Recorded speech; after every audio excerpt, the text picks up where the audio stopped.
Good morning.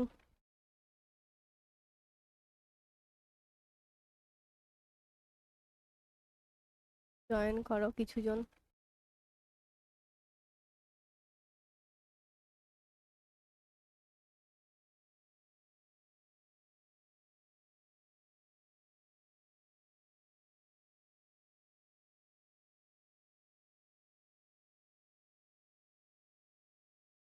কেমন বৃষ্টি হলো কালকে?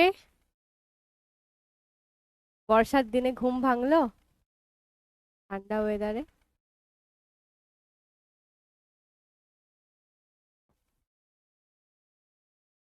সুপ্রভাত ম্যাম। সুপ্রভাত।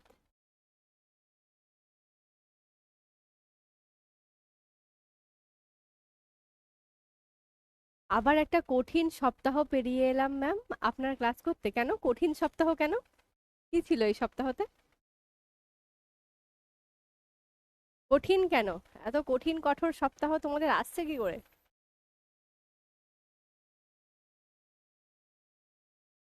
আমাদের এদিকে এক পশলা হয়েছে। দারুণ বৃষ্টি হয়েছে ম্যাম। কালকে ভালো ঘুম হয়েছে বলছে। সে তো হবেই। ঠান্ডা ঠান্ডা ওয়েদার ছিল, ঘুম হয়েছে, কিন্তু সকাল থেকে এত গরম লাগছে আবার। সে যতই বৃষ্টি হোক আর যাই হোক, সেই তো আমি ঘামতে ঘামতেই এলাম অফিসে ক্লাস করাতে। स्वागत तो हमारा करेगा, तुम्हारा क्यों करेगा एलेक्स?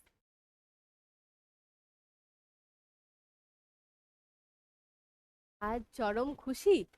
কেন চরম খুশি সুদীপ? বলছে আজ চরম খুশি। এত খুশি কেন?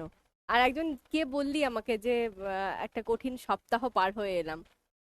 ওই কঠিন সপ্তাহটা কি জন্য সেটা আমি জানতে চাই। আজ সুদীপ কেন চরম খুশি আমি সেটাও জানতে চাই। আপনার শরীর ঠিক আছে? হ্যাঁ, গলার অবস্থা খারাপ ছিল, এখন মোটামুটি ঠিক আছে। সাউন্ড লো? দাঁড়া। ওরে বাবা! বলছে ম্যাম আপনি খেলা দেখেন? না বাবা, খেলা দেখি না। এমনিতে আমি মানে ফোনটাও দেখার সময় পাই না। খুব রেয়ার আমি মানে ওই টুকটাক ফেসবুক ইনস্টা এগুলোই চালাই। কোনো কিছুই দেখার সময় পাই না। এই এতগুলো ক্লাস, আমার ক্লাস 8 চালু হচ্ছে আমাদের পিডব্লিউ তে। তো ক্লাস 8 থেকে শুরু করে 8, 9, 10, 11, 12, পাঁচটা ক্লাসের বাংলা আমার। তারপর আবার হয়তো শুনেছো তোমরা যে জুনিয়র সেশনে, আমি জানি না শুনেছো কিনা, যাই হোক, জুনিয়রদের জন্য অর্থাৎ আমাদের ফাউন্ডেশন সেশনে হচ্ছে ইয়ে হিস্ট্রির ফ্যাকাল্টি যিনি ছিলেন ম্যাম ছেড়ে দিয়েছেন। এবার এই মাঝগঙ্গায় এসে আবার নতুন হিস্ট্রির ফ্যাকাল্টি কে আসবে? তাই জন্য হিস্ট্রিও এখন আমার ঘাড়ে। মানে এখন বাংলা হিস্ট্রি পড়া তো ঠিক আছে, বাট মানে এতটা প্রেসার হয়ে যাচ্ছে এই সমস্ত জিনিসপত্র রেডি করতে, খুব চাপের ব্যাপার হয়ে যাচ্ছে। তো সব সময় ব্যস্ত থাকি, এমনই অবস্থা হয়েছে যে নিজের লাইফ বলে আর কিছু নেই, শুধু student life is my life, এরকম একটা হয়ে গেছে।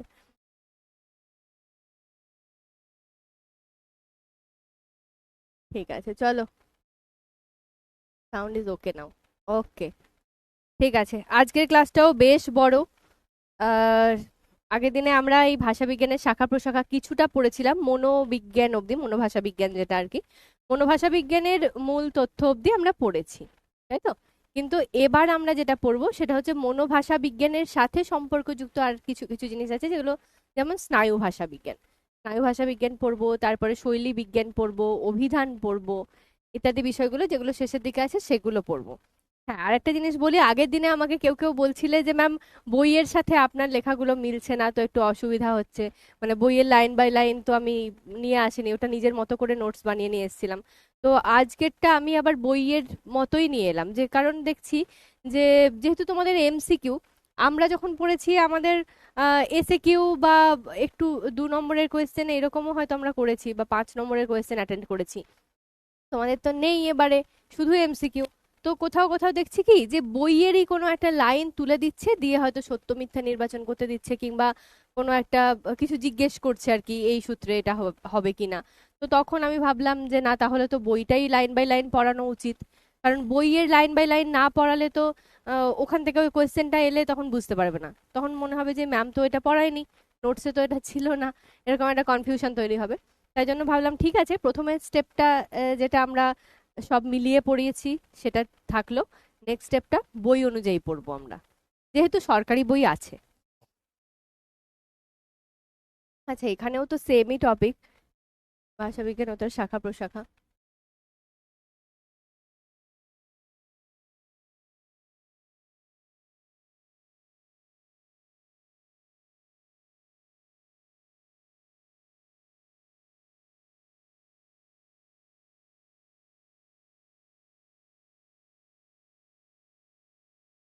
এখানে স্টার্টটা করছিস?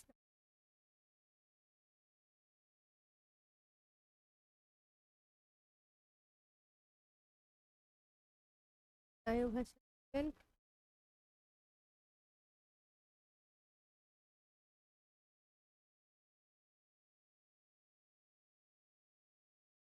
আরো আছে ইত্যাদি, ডট ডট। ঠিক আছে, চলো তাহলে স্টার্ট করা যাক। আমি চ্যাট অফ করে দিলাম আপাতত, মাঝে আবার খুলবো কোয়েশ্চেনের জন্য। ওকে, চলো।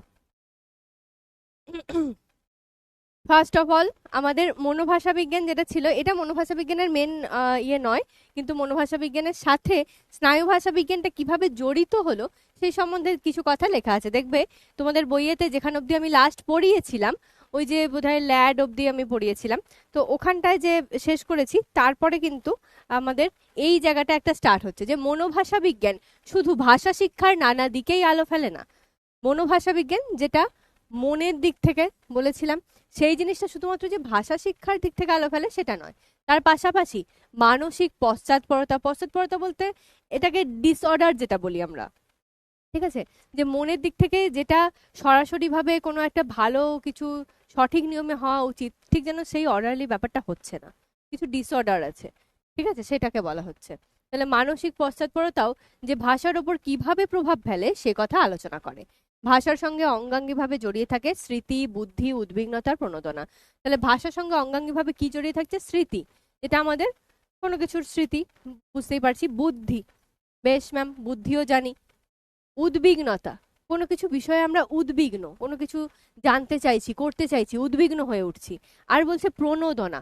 প্রণোদনা কি? মানে কোনো কিছু বিষয় যেটা আমাদেরকে প্রেরণা যোগায় এমন একটা কিছু কাজ করে তার ফল অর্জন করতে। মানে ধরো এরকম করলাম যে আমরা কিছু একটা কাজ করছি, আমাদেরকে আমাদের মানসিক কোনো একটা জিনিস মানে পুশ করছে যে এটার ফল এটা হতে পারে, একটা আকাঙ্ক্ষা নিয়ে আমরা যে কাজটা করি, এই জিনিসটা হচ্ছে প্রণোদনা। মানে মনের দিক থেকে যে জিনিসটা পুশ করে। যেমন বুদ্ধি জিনিসটা কি ওইভাবে তো বোঝাতে পারবো না, কিন্তু বুদ্ধি মাথার মধ্যেকার কিছু একটা জিনিস, যেটা মানে কোনো একটা ক্ষমতা, যেটার মাধ্যমে আমরা কোনো কিছু কাজ করতে পারি সহজে, বা কোনো খারাপ সিচুয়েশন থেকে বেরিয়ে আসতে পারি, সেরকম একটা ব্যাপার। সেরকমই প্রণোদনাটাও তাই, যে একরকম আর কি প্রেরণা বলতে পারো, যে কোনো একটা কাজ করছো, সেটার একটা আউটকাম কিছু তো আসবে, কিছু তো একটা ফল পাবো, তো সেইটার যে একটা প্রেরণা যোগায়, সেই রকম জিনিসটা হচ্ছে প্রণোদনা। কোনো মানুষের ভাষাগত ভ্রান্তি আসলে এ ধরনের মানসিক কোনো সমস্যার প্রতিফলন হিসেবেই প্রকাশিত হয়। মনোভাষা বিজ্ঞানের সঙ্গে জড়িয়ে আছে স্নায়ু ভাষা বিজ্ঞান, কারণ মনোভাষা বিজ্ঞান ও স্নায়ু ভাষা বিজ্ঞান উভয়ের সঙ্গেই জড়িয়ে থাকে মানব মস্তিষ্ক। এই জায়গাটা মনে রাখবে। কি বলছে? মনোভাষা বিজ্ঞানের সঙ্গে জড়িয়ে থাকে স্নায়ু ভাষা বিজ্ঞান। এবার বলবে কিভাবে? মন এখানে, স্নায়ু এখানে, কিভাবে হচ্ছে? কারণ বলছে মনোভাষা বিজ্ঞান ও স্নায়ু ভাষা বিজ্ঞান উভয়ের সঙ্গে জড়িয়ে থাকে মানব মস্তিষ্ক। এই মানব মস্তিষ্ক কথাটাকে আমি হাইলাইট করব করব এই কারণে, ভেবে দেখো তো, মানব মস্তিষ্ক, এই যে বলছি যে মানব মস্তিষ্কের সঙ্গে জড়িয়ে থাকে, তুমি হয়তো বলতে পারো যে ম্যাম মনোভাষা বিজ্ঞান কিভাবে? স্নায়ু ঠিক আছে, স্নায়ু মস্তিষ্কের সঙ্গে জড়িত, মনটা কিভাবে জড়িত? আমাদের তো সাহিত্যে মানে চিরকাল ধরে মন আর মস্তিষ্কের দ্বন্দ্ব আমরা দেখেই আসি, তাই না? সাহিত্যের ক্ষেত্রে যখনই আমরা বলি যে কোনো জিনিস মন থেকে চাইছি, আর সেটাকে মাথা বলছে যে না না, এটা তুমি কিন্তু চাইতে পারো না, এটা তুমি করতে পারো না, এই যে ব্যাপারটা, এটা কিন্তু আমরা বহু বহু ক্ষেত্রে এরকম মানে সাহিত্যের ক্ষেত্রে উদাহরণ পাই, এবং আমরা নিজেরাও সেটা অনুভব করি, তাই না? ধরো কোনো ক্ষেত্রে আহ হ্যাঁ, তোমার মাথা হয়তো বলছে যে তোমাকে এমন একটা কাজে এগোতে হবে, মানে যে দিকে এগোতে হবে পড়াশোনার যে লাইনে, সে যেখানে আমার চাকরিটা ভালো, আমি ইজিলি চাকরি পেতে পারবো, নিজের পায়ে দাঁড়াতে পারবো, সেটা আমার মাথা কিন্তু বলে দিচ্ছে, আমার ওই যে বৌদ্ধিক ক্ষমতা বা বুদ্ধি যেটা, সে কিন্তু বলে দিচ্ছে। ঠিক, ভালো কথা। কিন্তু হয়তো তোমার মাথা বলছে যে তুমি ইয়ের দিকে যাও, সাপোজ তুমি যেই দিকে যাও, ঠিক আছে, কথার কথা বললাম, যে মাথা বলছে তুমি যেই দিকে যাও, ইঞ্জিনিয়ারিং পড়বে, হ্যাঁ অনেক কোম্পানিজ আছে, কোনো না কোথাও তো কিছু না কিছু একটা হয়েই যাবে, তোমার রেজাল্ট যেমন সে অনুযায়ী তো পেয়েই যাবে, বেশ ভালো কথা। কিন্তু মন বলছে যে নিট চাই, মন বলছে যে না আমার ডাক্তার হওয়ার ইচ্ছা ছিল, আমি যদি একটু করতে পারতাম। এদিকে কিন্তু মস্তিষ্ক বলছে না ওটা খুব ভারী হয়ে যাচ্ছে, তুমি হয়তো পারবে না। কিন্তু আবারও ওই যে যে মানসিক টানটা কোথাও কোনো দিকে যায় আর মস্তিষ্ক কোনো দিকে নিয়ে যায়, এই কথাটা আমরা বারবার বলি। কিন্তু এটা ভেবে দেখো, আমাদের এই যে বুকের বাঁদিকের যে হৃদস্পন্দনটা হয়, ও কি কিছু ভাবতে পারে আসলে? ওর মধ্যে কি সেই সেন্সটা আছে যে ও ভাবতে পারে? আমি জানি না, আমি বিজ্ঞানের স্টুডেন্ট নয়, তোমরা বিজ্ঞানের স্টুডেন্ট, তোমরা আরো ভালো জানো যে হার্ট তো সেটাকে ভাবতে পারে না, ভাবে কে? মস্তিষ্ক ভাবে। সেটা যাই ভাবুক না কেন, সেটা তুমি ক্যাজুয়ালি একটা ব্যাপারকে নাও, যে ধরো তুমি এমন একটা ছেলের বা মেয়ের প্রেমে পড়েছো যে তোমার যোগ্যই নয়, তোমার স্ট্যান্ডার্ড অনুযায়ী তার কিচ্ছুতেই মেলে না, কিন্তু কোনোভাবে তুমি প্রেমে পড়েছো তার। তাহলে সেই প্রেমটা কি বলছে? যে আমার মন বলছে যে ওকে আমি পছন্দ করি, কিন্তু মস্তিষ্ক বলছে যে না, ওর সাথে আমার কোনো দিক থেকেই মেলে না, বাড়ি থেকেও মানবে না, ইত্যাদি ইত্যাদি ব্যাপার। কিন্তু এই যে মন বলছে, মন কি করে বলছে? মন না, ওটা তোমার মস্তিষ্কেরই দুটো পার্ট, মানে পার্ট আছে। একটা পার্ট তোমাকে এটা ভাবাচ্ছে যে হ্যাঁ ওকে আমি পছন্দ করি, আর একটা পার্ট এটা ভাবাচ্ছে যে না, বাস্তব সেটা নয়। বাস্তব এটা নয় যে আমি আবেগের বশে ওকে পছন্দ করি বলে ওকে নিয়েই সারা জীবন আমাকে কাটাতে হবে, এরকমটা নয়, বাস্তবটাকে বুঝতে হবে। তাহলে কি অ্যাকচুয়ালি মস্তিষ্ক সব জিনিসটাকে ভাবে, মনোভাষা বিজ্ঞানও মস্তিষ্কই ভাবে, আর স্নায়ু ভাষা বিজ্ঞানও মস্তিষ্কই ভাবে। দু রকম উদাহরণ দিলাম, একটা পড়াশোনার ক্ষেত্রে, একটা ডেইলি লাইফের ক্ষেত্রে। খারাপ ভেবো না কেউ যে ম্যাম এরকম উদাহরণ দিচ্ছে। যাই হোক, এটা মানসিক দিক, তাই আমাদেরকে বলতেও হবে। হ্যাঁ, কখনো ইয়ার্কি মারার জন্য, পিছনে লাগার জন্য বলি, কিন্তু এটা একদম পারফেক্ট উদাহরণ আর কি, সেই জন্য বললাম ব্যাপারটা। যাই হোক, বিভিন্ন প্রকার ভাষাগত পশ্চাৎপরতা, এই যে ল্যাঙ্গুয়েজ ডিসঅর্ডার, দেখো যেটা বলছিলাম যে এই যে মানসিক পশ্চাৎপরতা বলতে মানে মনের যে ডিসঅর্ডার, সেখানে বলছে ভাষাগত যে ডিসঅর্ডার থাকে, স্মৃতির অবনতি, মানে স্মৃতি আস্তে আস্তে কমে আসছে, যে আগে আমার যা যা মনে থাকতো এখন যেন ঠিক ততটা মনে থাকে না, এটা কিন্তু বয়স বাড়তে বাড়তে হয়। এটা যেমন আমরাও ছোটবেলায় যতটা মনে রাখতে পারতাম, এখন কিন্তু মনে হয় যে ভুলে যাচ্ছি জিনিসপত্র। ঠিক আছে, তাহলে এই যে স্মৃতির অবনতি ঘটছে, সেগুলি মনোভাষা বিজ্ঞানের পাশাপাশি স্নায়ু ভাষা বিজ্ঞানেরও বিষয়। তাহলে ভাষার পশ্চাৎপরতা মানে ল্যাঙ্গুয়েজ ডিসঅর্ডার, আর স্মৃতির অবনতি, যদি কোয়েশ্চেন আসে যে এই দুটি কিসের আন্ডারে পড়ছে, মনোভাষা বিজ্ঞান নাকি স্নায়ু ভাষা বিজ্ঞান, দুটোর আন্ডারেই পড়বে। কি বলেছে এখানে? পরিষ্কার বলে দেওয়া আছে যে মনোভাষা বিজ্ঞানের পাশাপাশি স্নায়ু ভাষা বিজ্ঞানেরও বিষয় এটা। ঠিক আছে, আশা করি বোঝাতে পারলাম। এটা হচ্ছে প্রাথমিক ধারণা। এবার বলছে স্নায়ু ভাষা বিজ্ঞানটা কি। ভাষার সঙ্গে মানব মস্তিষ্কের সম্পর্ক এবং ভাষা ব্যবহারগত সমস্যা, এই দুই স্নায়ু ভাষা বিজ্ঞানের আলোচনার মধ্যে পড়ে। কি বলছে? ভাষা যে মানব মস্তিষ্কের সঙ্গে সম্পর্কিত, মানুষের মাথা যদি ঠিক না থাকে সে কি সেইভাবে কথা বলতে পারে? যদি সেটাই হতো তাহলে তো আমি যেভাবে কথা বলছি বা তুমি যেভাবে কথা বলছো, যাদেরকে আমরা তথাকথিতভাবে পাগল বলে থাকি, যাদের ওই যে মেন্টাল ডিসঅর্ডার যেটা হয়েছে, মানসিক পশ্চাৎপরতা যাদের আছে, তাহলে তারাও তো তাহলে সেম ভাবে কথা বলতো, তাদের কথার মধ্যে কোনো সামঞ্জস্যপূর্ণ ব্যাপার থাকে না, অসংলগ্ন কথাবার্তা বলে, তাই না? তাহলে তাদের এই অসংলগ্ন কথাবার্তা আর আমাদের ভালো একটা সংলগ্ন সুন্দর মার্জিত কথাবার্তা, এই দুটোর মধ্যে তো পার্থক্য আছে। তাহলে সেটাই বলা হচ্ছে মানব মস্তিষ্কের সম্পর্ক এবং ভাষা ব্যবহারগত সমস্যা। ঠিক, স্নায়ু ভাষা বিজ্ঞানের আলোচনার মধ্যে পড়ছে ক্ষতিগ্রস্ত অসুস্থ মানুষের ভাষা ব্যবহারের সমস্যা, স্নায়বিক বিক্ষোভের চর্চায় ভাষা ব্যবস্থায় মস্তিষ্কের বিভিন্ন অংশের পৃথক দায়িত্ব এবং মস্তিষ্ক বিকাশের সঙ্গে ভাষাগত দক্ষতার সম্পর্ক নিয়ে বহু অজানা বিষয় নিত্য নতুন গবেষণায় জানা যাচ্ছে। কি বলছে? ক্ষতিগ্রস্ত অসুস্থ মানুষের ভাষার ব্যবহার, ভাষা ব্যবহারের সমস্যা। এই জায়গাটা দেখো, এটা মানে যারা এবছর উচ্চ মাধ্যমিক দিল তাদের, যখন আমি ম্যারাথন ক্লাস নিয়েছিলাম তাদেরকেও আমি একটা কথা বলেছিলাম, সেম কথাই আমি সেম উদাহরণ এখানে আমি আনছি, কারণ ব্যাপারটা খুব সহজে বোঝা যায় সেই জন্য বলছি। সেটা হচ্ছে যে এই জিনিসটার আমি একটা বাস্তব উদাহরণ পেয়েছি, খুব রিসেন্টই বলতে পারো, খুব রিসেন্ট বলতে ওই 6-7 মাস আগে এরকম। সেটা হচ্ছে কি, এই যে একটা মানুষ, আমার একটা কাকিমা ছিল, মানে কাকিমা আছেন অলরেডি, ঠিক আছে? তো সেই কাকিমা কিন্তু খুব আমাদেরকে আদর যত্ন করেন, ভালোবাসেন। পড়াশোনা খুব একটা জানেন না, কিন্তু ওই নাম সইটুকু ইত্যাদি করতে পারেন।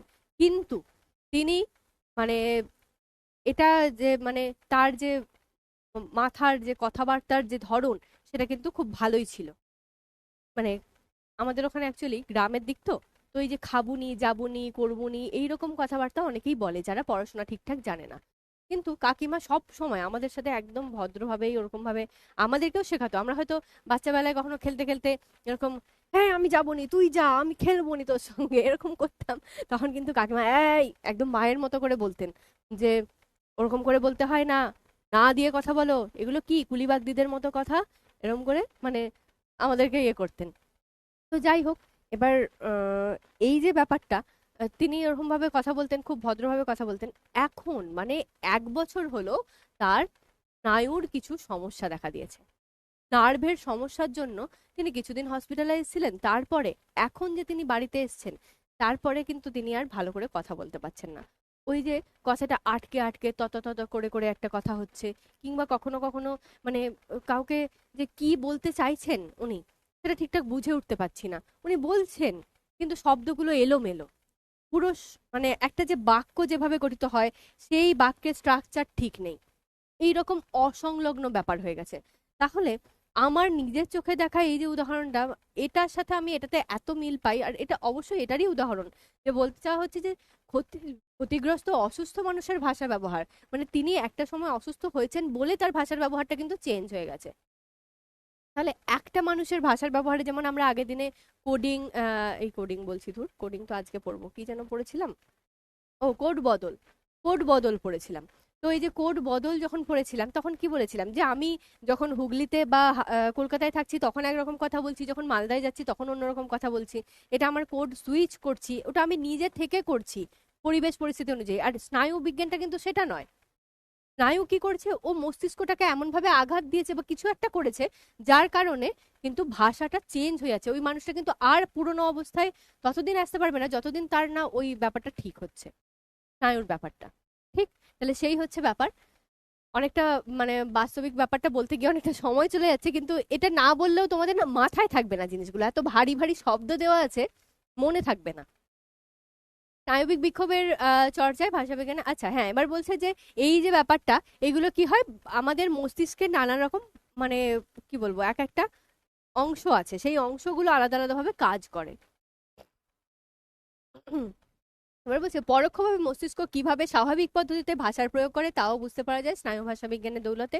প্রযুক্তিও এক্ষেত্রে গুরুত্বপূর্ণ ভূমিকা পালন করেছে। ফাংশনাল নিউরো ইমেজিং বা ব্যবহারিক স্নায়ুচিত্রণ আজকাল পেট বা যেটা পজিট্রন এমিশন টোমোগ্রাফি আর ফাংশনাল ম্যাগনেটিক রেজোনেন্স ইমেজিং বা এফএমআরআই এই জাতীয় তন্ত্রের ব্যবহার। তন্ত্র মিনস এখানে যন্ত্রের কথা বলা হয়েছে, যন্ত্র বলতে যন্ত্রের কথা বলা হয়েছে। এগুলো হচ্ছে যন্ত্র, যে ফাংশনাল নিউরো ইমেজিং বা ব্যবহারিক স্নায়ু চিত্রণ। এটা যদি বলতে চাই, আচ্ছা এটা আগে পড়ে নি। এই সমস্ত আধুনিক যন্ত্রের কল্যাণে ভাষা বিজ্ঞানের শাখাটি প্রতিদিনই বিবর্তিত হচ্ছে। ধরো এটা কিভাবে হচ্ছে। এবার বলবে যে ম্যাম ঠিক আছে, বুঝলাম যে মানুষ অসুস্থ হচ্ছে বা তার স্নায়ুর কোনো আঘাত লাগছে, তাই জন্য তার কথাটা চেঞ্জ হয়ে যাচ্ছে। সেখানের ক্ষেত্রে এই যে বলছে যন্ত্রগুলো কিভাবে, এই যে প্রযুক্তি এক্ষেত্রে কিভাবে গুরুত্বপূর্ণ হয়ে উঠছে, প্রযুক্তি বা যন্ত্র কিভাবে কাজে লাগাচ্ছে এই পেড বা ফাংশনাল যেটা আছে fMRI, functional magnetic resonance imaging, এগুলো কিভাবে কাজে লাগাচ্ছে। এই জিনিসগুলো ধরে নাও কেমন বলো তো, যেমন আমরা মিথ্যা যাচাই করার জন্য যে ইয়েটা হয় না, একটা মেশিন হয় তো মিথ্যা যাচাই করার, মিথ্যা যাচাই করার যন্ত্র, যেটা বোধহয় লাই ডিটেক্টর মেশিন বা এরকম কিছু একটা বলা হয় ইংরেজিতে। তো এই যে যে মিথ্যা যাচাই করার মেশিনটা আমরা কোনো না কোনো সিনেমাতে বা কিছুতে দেখেছি, হ্যাঁ অরিজিনালি নাও দেখতে পারি, বাট দেখেছি এটা, যে কোনো একটা চোর, কোনো একটা বদমাস, কেউ কাউকে ধরা হয়েছে, সে এবার গিয়ে মিথ্যা কথা বলছে, সেই মিথ্যা যে বলছে সে তার মিথ্যাটাকে প্রকাশ করার জন্য কি করা হচ্ছে, তাকে ওই মেশিনের মধ্যে আটকে দেওয়া হচ্ছে এবং তার মধ্যে সেরকম কিছু ফাংশন করা হচ্ছে যার কারণে সে মিথ্যা আর বলতে পারছে না, তার স্নায়ু কাজ করছে না যে সে তার বুদ্ধিটাকে কাজে লাগিয়ে মিথ্যাটা বলবে। হয়তো হয়তো আমি কারো কাছ থেকে কোনো জিনিস চুরি করেছি, এবার আমি স্বাভাবিকভাবে আমি কি সেটা প্রকাশ করব যে আমি চুরি করেছি? করব না। আমি তাহলে আমার বুদ্ধি আমাকে বলবে যে আচ্ছা, যতক্ষণ এইরকম লোকগুলো আছে এদের সামনে কিন্তু বলা যাবে না যে আমি চুরিটা করেছি, আমাকে কিন্তু বলতে হবে যে না আমি চুরি করিনি, আমি তো জানিই না, আমি তো ওখানে ছিলামই না, ইত্যাদি ইত্যাদি ব্যাপার আমি সেটা বলবো। কিন্তু ওই মেশিন আমাকে সেটা বলতে দেবে না। মেশিন কি করবে, আমার ভাষাটাকে কিন্তু ও আত্মস্থ করে নেবে, ও এইভাবে চালাবে যে আমার মস্তিষ্কের মধ্যে যা কিছু আছে, যা কিছু ঘটেছে সেটার সঠিক বর্ণনা কিন্তু ও দিতে সাহায্য করবে। ঠিক তো? সেইরকম ভাবেই তোমরা নিশ্চয়ই মাধ্যমিকে পথের দাবি পড়েছো বা বহুরূপী পড়েছো। পথের দাবি কিংবা বহুরূপী গল্পগুলোতে কি হয়েছে, মানুষ ছদ্মবেশ ধারণ করেছে, যেখানে সব্যসাচী গিরিশ মহাপাত্রের ছদ্মবেশ ধারণ করেছিল, কিংবা হরিদা কোনো বাইজি কোনো পাগলের ছদ্মবেশ ধারণ করেছিল। তাহলে যে যখন যেমন ছদ্মবেশ ধারণ করছে সে তার মুখের ভাষাটাকে চেঞ্জ করে নিচ্ছে। সেই রকম ভাবে সে কিভাবে করছে, ইচ্ছাকৃতভাবে, নিজের ইচ্ছায় সেটা করছে। কিন্তু এই ধরনের যখন যন্ত্রগুলো কাজে লাগাবে, এই যন্ত্রগুলো কি করবে, তোমার ওই যে ইচ্ছাকৃতভাবে যে তুমি ভাষার পরিবর্তনটা করে দিচ্ছ সেটা করতে দেবে না। ওরা যথাযথভাবে তোমার ভাষাটা স্নায়ুর সাথে যা কিছু যুক্ত, যেভাবে তুমি অ্যাকচুয়ালি কথা বলো সেইটাকে কাজে লাগাবে। ঠিক আছে? তাহলে এই যন্ত্রগুলো এইরকম ভাবে কাজে লাগে, সেই জন্য বলছে এই সমস্ত আধুনিক যন্ত্রের কল্যাণে ভাষাবিজ্ঞানের শাখাটি আরো বেশি মানে বর্ধিত হচ্ছে। 1861 সালে পল ব্রোকা অ্যানথ্রোপোলজিক্যাল সোসাইটি অফ পারিতে এক রোগীর প্রসঙ্গ উত্থাপন করেন, যিনি 21 বছর তাল ধ্বনি ছাড়া কিছুই উচ্চারণ করতে পারতেন না। আচ্ছা, সাল আর নামটা মনে রাখবে, ঠিক আছে? আর কোথায় সেটাও মনে রাখা উচিত, অ্যানথ্রোপোলজিক্যাল সোসাইটি অফ প্যারি। এখানে এক রোগীর প্রসঙ্গ উত্থাপন করেন যিনি 21 বছর বছর অবধি তাল ধ্বনি ছাড়া কিছু উচ্চারণ করতে পারতেন না। তাল ধ্বনি মানে, তাল ধ্বনি মানে তাল তয়াকাল তাল এই হিসেবে বলতেন সেটা নয়। তাল ধ্বনি বলতে এটাকে বোঝানো হচ্ছে, ধরো কোনো শিশু বা কোনো ছেলে আর কি যখন জন্মেছে তখন থেকে সে কথা বলতে পারছে না, 21 বছর বয়স হয়ে গেছে তার, সে কি করছে, শুধু যখন এটা বলছি কেমন আওয়াজ হচ্ছে, তা তা তা তা এরকম হচ্ছে তো, এই তা তা আওয়াজটা সে করতে পারে। যে একটা রিদম, যখন একটা গান হচ্ছে, ঠিক আছে, যখন একটা গান হচ্ছে তখন ধরো এরকম কিছু একটা আওয়াজ হচ্ছে, টাক টাক টাক টাক টাক টাক। তো এই যে টাক টাক টাক টাক টাক টাক যে আওয়াজটা, এটাও সে ওরকম ওই ওইটুকুটাই বলতে পারছে। ঠিক আছে, যে মানে যে রিদিমে জিনিসটা চলছে, বাইরে কোনো একটা সাউন্ড, কিছু একটা মিউজিক বাজছে, সেটা ও হয়তো তালেতে দিচ্ছে, কিংবা কোথাও কোনো ড্রাম বাজছে, ড্রামিং খুব হয়, তো সেই ড্রাম যেটা হয়, ড্রামের যে আওয়াজটা সেই রকম ভাবে সে বলছে। বুঝে গেছো তো? ওই রকম যে তাল ধ্বনি ছাড়া সে কিছু উচ্চারণ করতে পারতো না। এই মানুষটির চিকিৎসা প্রসঙ্গে ক্রমে জানা গেল ভাষা সিদ্ধ যুক্তিক্রম, পরিকল্পনা, আত্মপ্রকাশ, বাচিক সৃজন ক্ষমতা তথা ভাষার মৌলিক বিষয়গুলি, অর্থাৎ অনুভব, জ্ঞান আহরণ, বলা, পড়া, লেখা সবই মস্তিষ্কের বিভিন্ন অংশের সঙ্গে অঙ্গাঙ্গিভাবে যুক্ত। মানে সে কিভাবে আর কি তার কথাটা বলবে, কিভাবে চলবে, সেই সমস্ত জিনিসটা কিন্তু মস্তিষ্কের বাম গোলার্ধ আর ডান গোলার্ধ নির্ধারণ করবে। কিরকম? বলছে যে বাম গোলার্ধ আর ডান গোলার্ধের মধ্যে কি কি থাকে। ডান গোলার্ধ দেখছি আগে। সামগ্রিক বিকাশ মানে কি, একটা মানুষ জন্মাচ্ছে, সে সামগ্রিকভাবে বেড়ে উঠছে, পারিপার্শ্বিক পরিবেশে কেমন ভাবে উঠছে সেটা। অভাষা প্রস্তুতি রোমন্থন। মানে অভাষা বলতে যেটা ভাষা নয়, যেমন এই যে তাল ধ্বনি বা ইত্যাদি এইরকম, সেই সেই যে ভাষা নয় যেটা, সেটার একটা প্রস্তুতি। আর রোমন্থন, রোমন্থন মানে বারবার মনে করা এই হিসেবে, ঠিক আছে। আর বাম গোলার্ধ কি কাজ করছে? সব থেকে বেশি ইম্পর্টেন্ট কাজ করছে হচ্ছে বাম গোলার্ধ, ঠিক আছে। কি করছে? সে বলা, লেখা, পড়া, শেখা, ভাষা, গণনা, বিশ্লেষণ, চিন্তা, সমস্ত কিছু করছে বাম গোলার্ধ। সেই জন্য আমাদের দেখবে কথাতেও এমনিতে বলা হয় যে কারোর যদি মাথায় আঘাত লাগে, সঙ্গে সঙ্গে জিজ্ঞেস করা হয় তার বাঁ দিকে আঘাত লাগেনি তো। যদি ডান দিকে আঘাত লাগে তবুও একটা মানে ঠিকঠাক হয় ব্যাপারটা, কিন্তু বাম দিকে আঘাত লাগলে কিন্তু এই সমস্ত কিছু ডিসঅর্ডার সৃষ্টি হবে। হয় সে ভাবনা চিন্তা করা ভুলে যাবে, কিংবা সে কথা বলতে ভুলে যাবে, কিংবা এমন কিছু হবে যার কারণে সে লিখতে পড়তে ভুলে যাবে, ঠিক আছে। তাহলে এই হচ্ছে ব্যাপার। এবার যদি একটুখানি শর্টে বলে দিই যে এই ওপরের জিনিসগুলো কি ম্যাম, এগুলো তো খুব শক্ত শক্ত শব্দ দিলেন, কিছু বললেন না, এড়িয়ে চলে গেলেন। না না, এড়িয়ে যাব না, সবই বলে যাব। ভাষা সিদ্ধ যুক্তিক্রম অর্থাৎ কি, যখন কোনো একটা ভাষা, ধরো আমি এটা লিখছি, গয়ে একার ছয় একার। গয়ে একার ছয় একার কি হয়? গেছে, তাই তো, সে চলে গেছে, কি লিখবো? গয়ে একার ছয় একার লিখবো, কিন্তু উচ্চারণটা কি করব? গয়ে দফল একার ছয় একার, আকার ছয় একার, গেছে, এরকম উচ্চারণ করব। লিখবো অতয় হস্যই, অতি না বলে উচ্চারণ করব কি? অতি, ঠিক।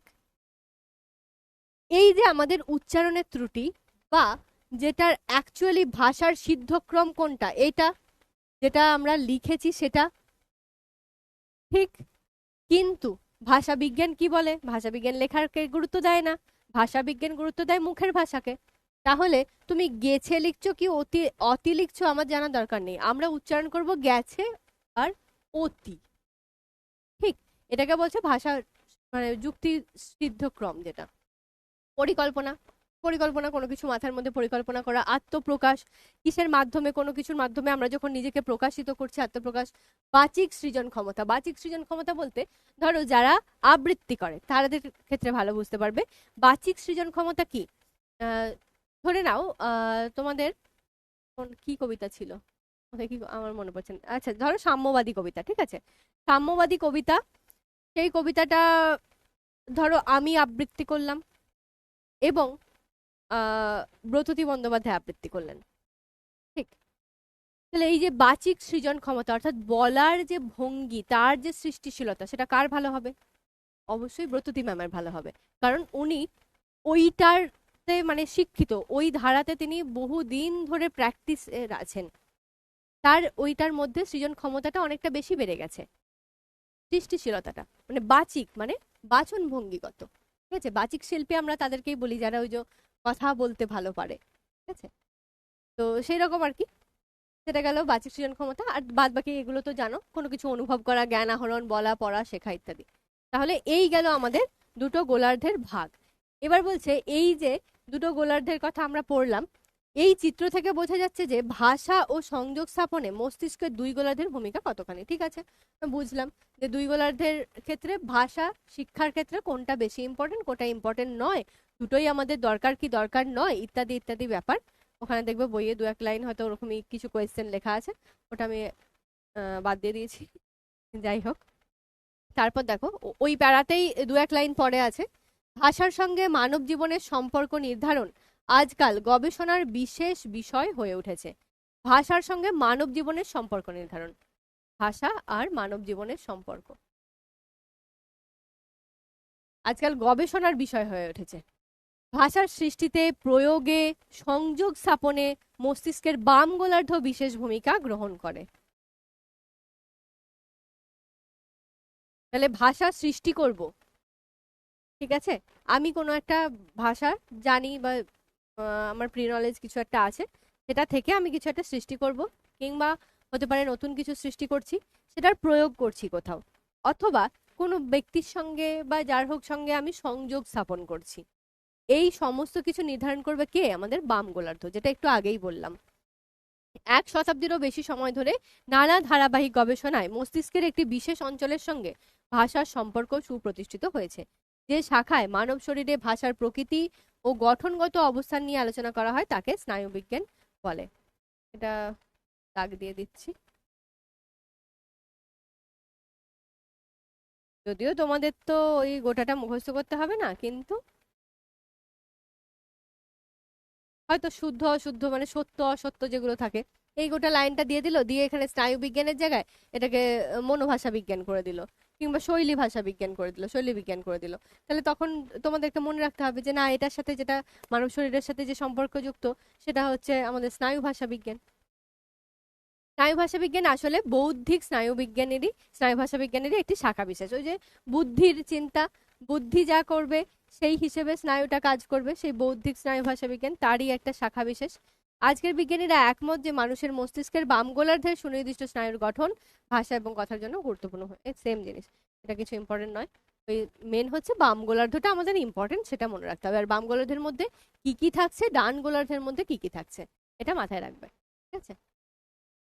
এবার বলছে স্নায়ু ভাষা বিজ্ঞান শুধুমাত্র ভাষা নিয়েই চর্চা বা গবেষণা করে না, তার সঙ্গে ভাষার ব্যবস্থাগত মানে সিস্টেম্যাটিক, আর ওই যে চলন বা মুভমেন্ট, ইন্দ্রিয়গ্রাহ্য বা যেটা সেন্সরি বলি, আর কোষীয় সেলুলার এবং অন্যান্য নানা বৃহত্তর শাখার সাথে সম্পৃক্ত।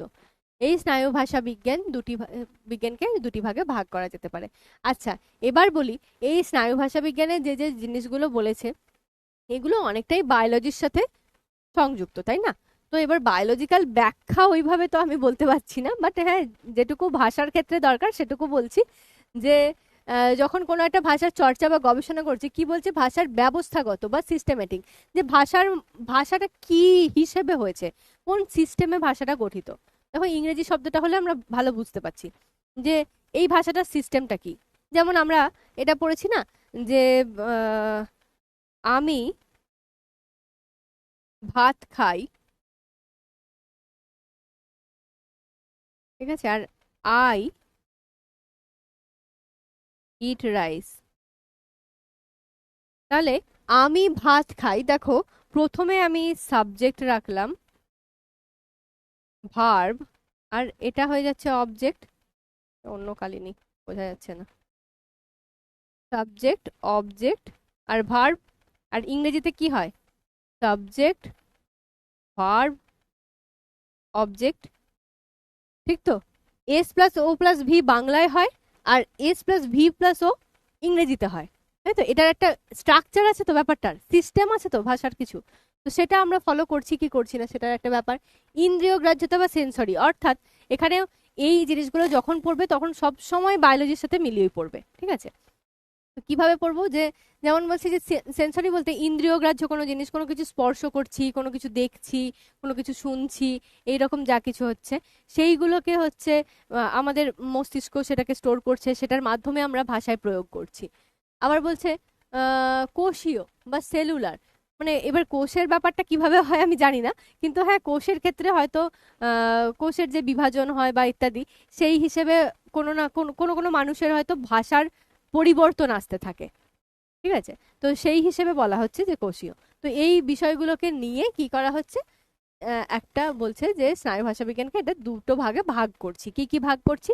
একটা হচ্ছে ভাষা শেখা এবং প্রক্রিয়াকরণ, অর্থাৎ ইংরেজিতে কি বলছে, ল্যাঙ্গুয়েজ অ্যাকুইজিশন অ্যান্ড প্রসেসিং, আর ভাষাগত সমস্যার সংস্কার, অর্থাৎ ল্যাঙ্গুয়েজ ইন ইম্পেয়ারমেন্ট, নাকি ইম্পেয়ারমেন্ট ছিল, IN, বইয়ে কি আছে?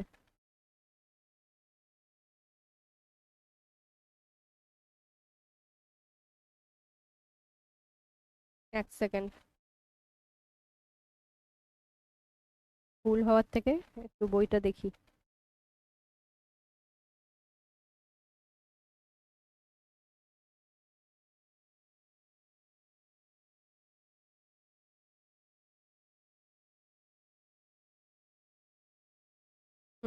ঠিক আছে, ইম্পেয়ারমেন্টই আছে, আইএনই আছে। ঠিক আছে, তাহলে ভাষা শেখা এবং প্রক্রিয়াকরণ আর ভাষাগত সমস্যার সংস্কার। ঠিক আছে, তাহলে এই দুটো ভাগে আমরা ভাগ করছি। এটাকে খালি মুখস্থ করা ছাড়া আর কোনো কাজ নেই, জাস্ট এমসিকিউ এর জন্য মুখস্থ করবে দুটো ভাগ। এবার বলছে যে স্নায়ুবিজ্ঞানের কি কি ভাগ আমরা পড়তে পারি, কিভাবে এটার ভাগটা হয়েছে সেটার একটা ছবি আছে। যে স্নায়ু বিজ্ঞান প্রথমত বৌদ্ধিক দিকে একটা যাচ্ছে, ব্যবস্থাপনা একটা, তার সাথে সাথে আছে চলন, ইন্দ্রিয়গ্রাহ্যতা, কোষীয় বিকাশ, যেটা আমরা এখনই পড়লাম সেটা। এবার ওইগুলো হচ্ছে আলাদা আলাদা ভাগ, যে ওইটুকুটাই স্নায়ু ভাষা বিজ্ঞানের মধ্যে ওগুলো একটু একটু করে কাজ করে সেই হিসেবে বলা হয়েছে। এটা যে আলাদা বিশেষ কোনো ভাগ হচ্ছে সেরকম না, ওই জিনিসগুলোকে নিয়ে স্নায়ু ভাষা বিজ্ঞানটা গঠিত হচ্ছে।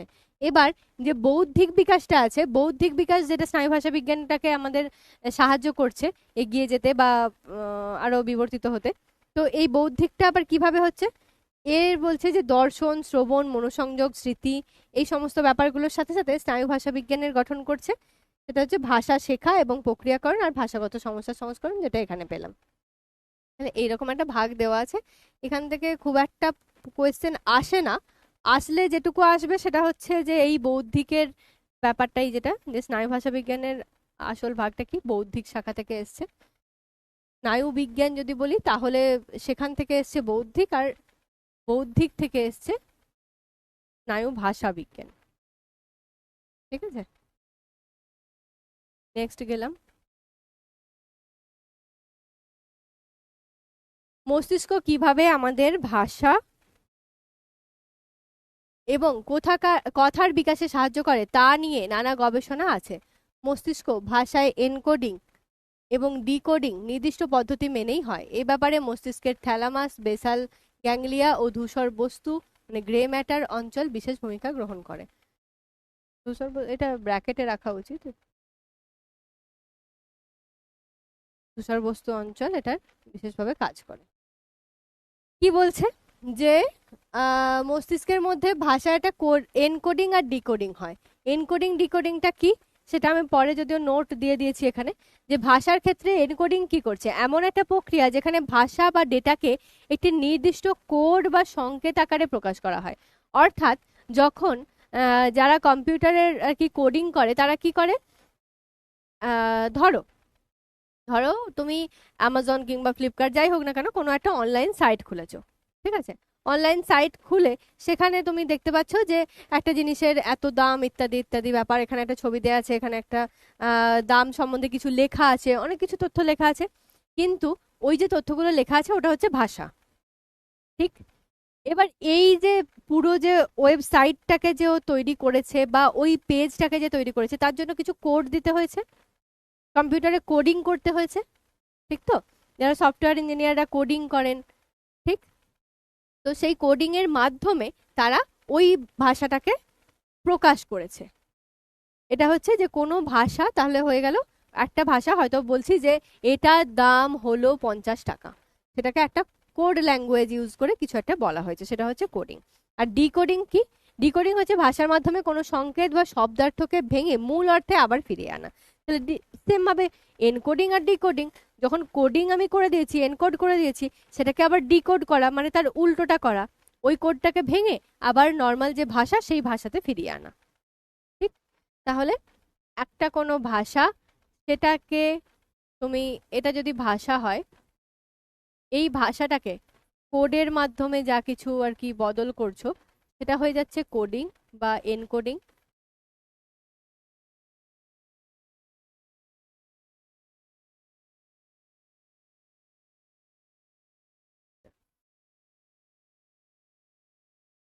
এনকোডিং, আর যখন ঠিক এর বিপরীতটা ঘটছে, অর্থাৎ এই এনকোডিং থেকে তুমি আবার ভাষায় ফিরে আসছো,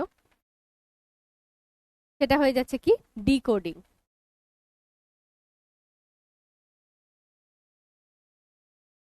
এটা ভুল লিখলাম, এখানে এনকোডিংটা লেখা উচিত, এনকোডিং এখানে, এটা হচ্ছে কোড, কোডেতে আমি পরিণত করে দিচ্ছি।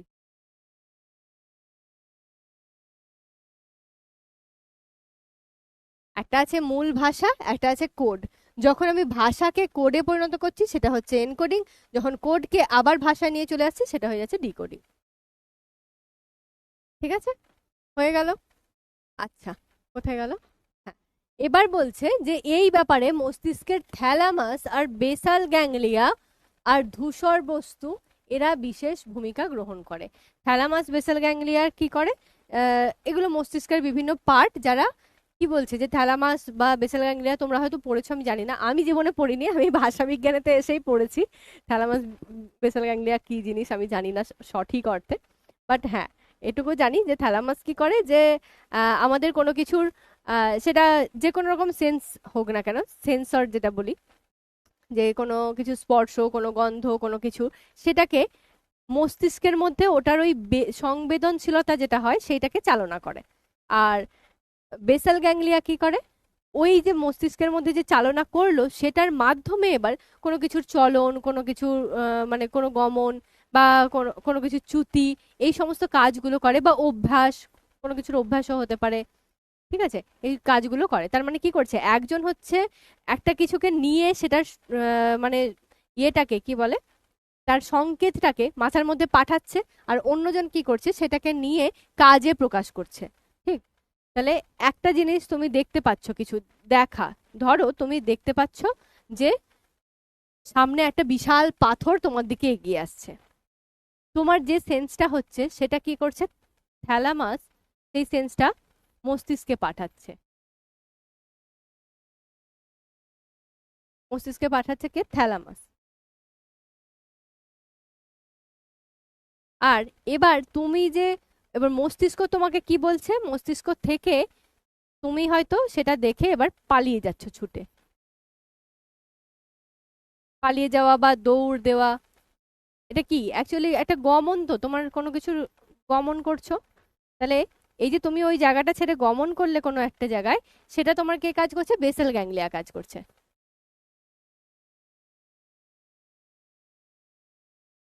ঠিক আছে, বাবারে, আর কি কি পড়াবো তোদেরকে বলতো, আর ভালো লাগছে না। বাংলা পড়াতে পড়াতে একে তো কোডিং এনকোডিং পড়ালাম, আবার সেই আগের দিনের মতো বায়োলজি শুরু করেছি, আর কি কি পড়াবো? হ্যাঁ, শুধু সেটা নয়, আবার একটু আগে আবার ইংরেজিও পড়িয়ে দিলাম একটুখানি, যে ইংরেজির সেন্টেন্সের স্ট্রাকচার কেমন হয়। বাংলা পড়াতে পড়াতে একবার ইংরেজি পড়াচ্ছি, একবার কম্পিউটার পড়াচ্ছি, কোডিং রিকোডিং, এনকোডিং ডিকোডিং, আবার একবার বায়োলজি পড়াচ্ছি, মানে অল ইন অল হয়ে গেছি মনে হচ্ছে। বাংলাতেই মানে সব সাবজেক্ট এমন ভাবে ঢুকে থাকে, সব জিনিসকে একটু একটু করে না জানলে হয় না। আচ্ছা, যাই হোক, তারপর বলছে স্নায়ুবিজ্ঞানের ধারাবাহিক চর্চার মধ্যে দিয়ে স্নায়ুবিজ্ঞান সমৃদ্ধ হয়েছে। ভাষার সৃষ্টি, প্রয়োগ এবং তার সংস্কারের নানা দিক নিয়ে ধারাবাহিক চর্চার অবকাশ রয়েছে স্নায়ুবিজ্ঞানে। বিশেষ কিছু নেই, বাদ দাও। এবার হচ্ছে নৃ ভাষা বিজ্ঞান। নৃতত্ত্ব কোনটা বলি, আবার ইতিহাসে চলে যাও। যাও যাও যাও, বললাম তো আর কি কি বাকি আছে। ঠিক আছে, আমি একটা লিস্ট বানাচ্ছি, দাঁড়া। প্রথমে হচ্ছে ইংলিশ, তারপরে হচ্ছে ইয়ে কি বলে, কম্পিউটার, তারপরে করেছি কি, বায়োলজি, হ্যাঁ, তারপরে আবার আবার এখন কি এলো, হিস্ট্রি।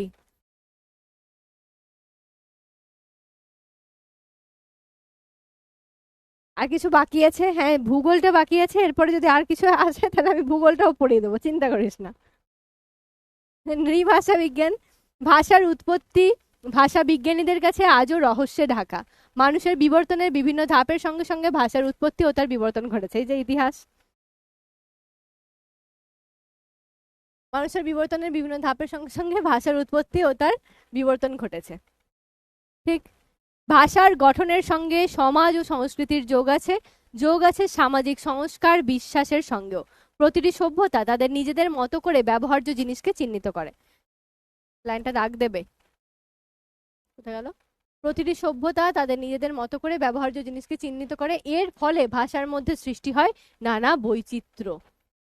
ভাষার মধ্যে তাহলে কেন বৈচিত্র্য সৃষ্টি হয়? যদি বিবৃতি আর কারণের ব্যাখ্যা থাকে কোয়েশ্চেনে, তাহলে এই দুটো লাইন মনে রাখতে হবে। প্রতিটা সভ্যতা তাদের নিজেদের মতো করে ব্যবহার্য জিনিসকে চিহ্নিত করে, অর্থাৎ প্রতিটা সভ্যতা নিজেদের মতো করে ব্যবহার্য জিনিসকে চিহ্নিত করে বলতে ধরো যেমন আগে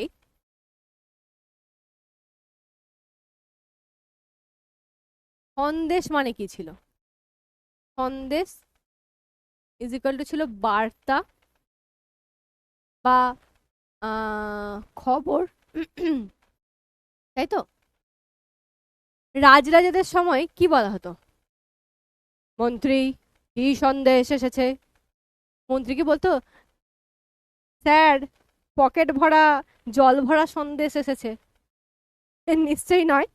তাহলে কি, তখন যখন সন্দেশ বলা হতো তখন স্বাভাবিকভাবেই কোনো খবরই বা কোনো কিছু, কি খবর নিয়ে এসেছে, অন্য কোনো রাজার দূত হতে পারে, কোনো নবাবের কেউ হতে পারে, তাহলে সেই খবরের কথা বলা হতো যে মহারাজ সন্দেশ এসেছে যে অমুক রাজার তমুক জায়গায় অত্যন্ত গোলযোগ সৃষ্টি হয়েছে, এবার আপনাকে সেখানে যেতে হবে তার সাহায্যের জন্য।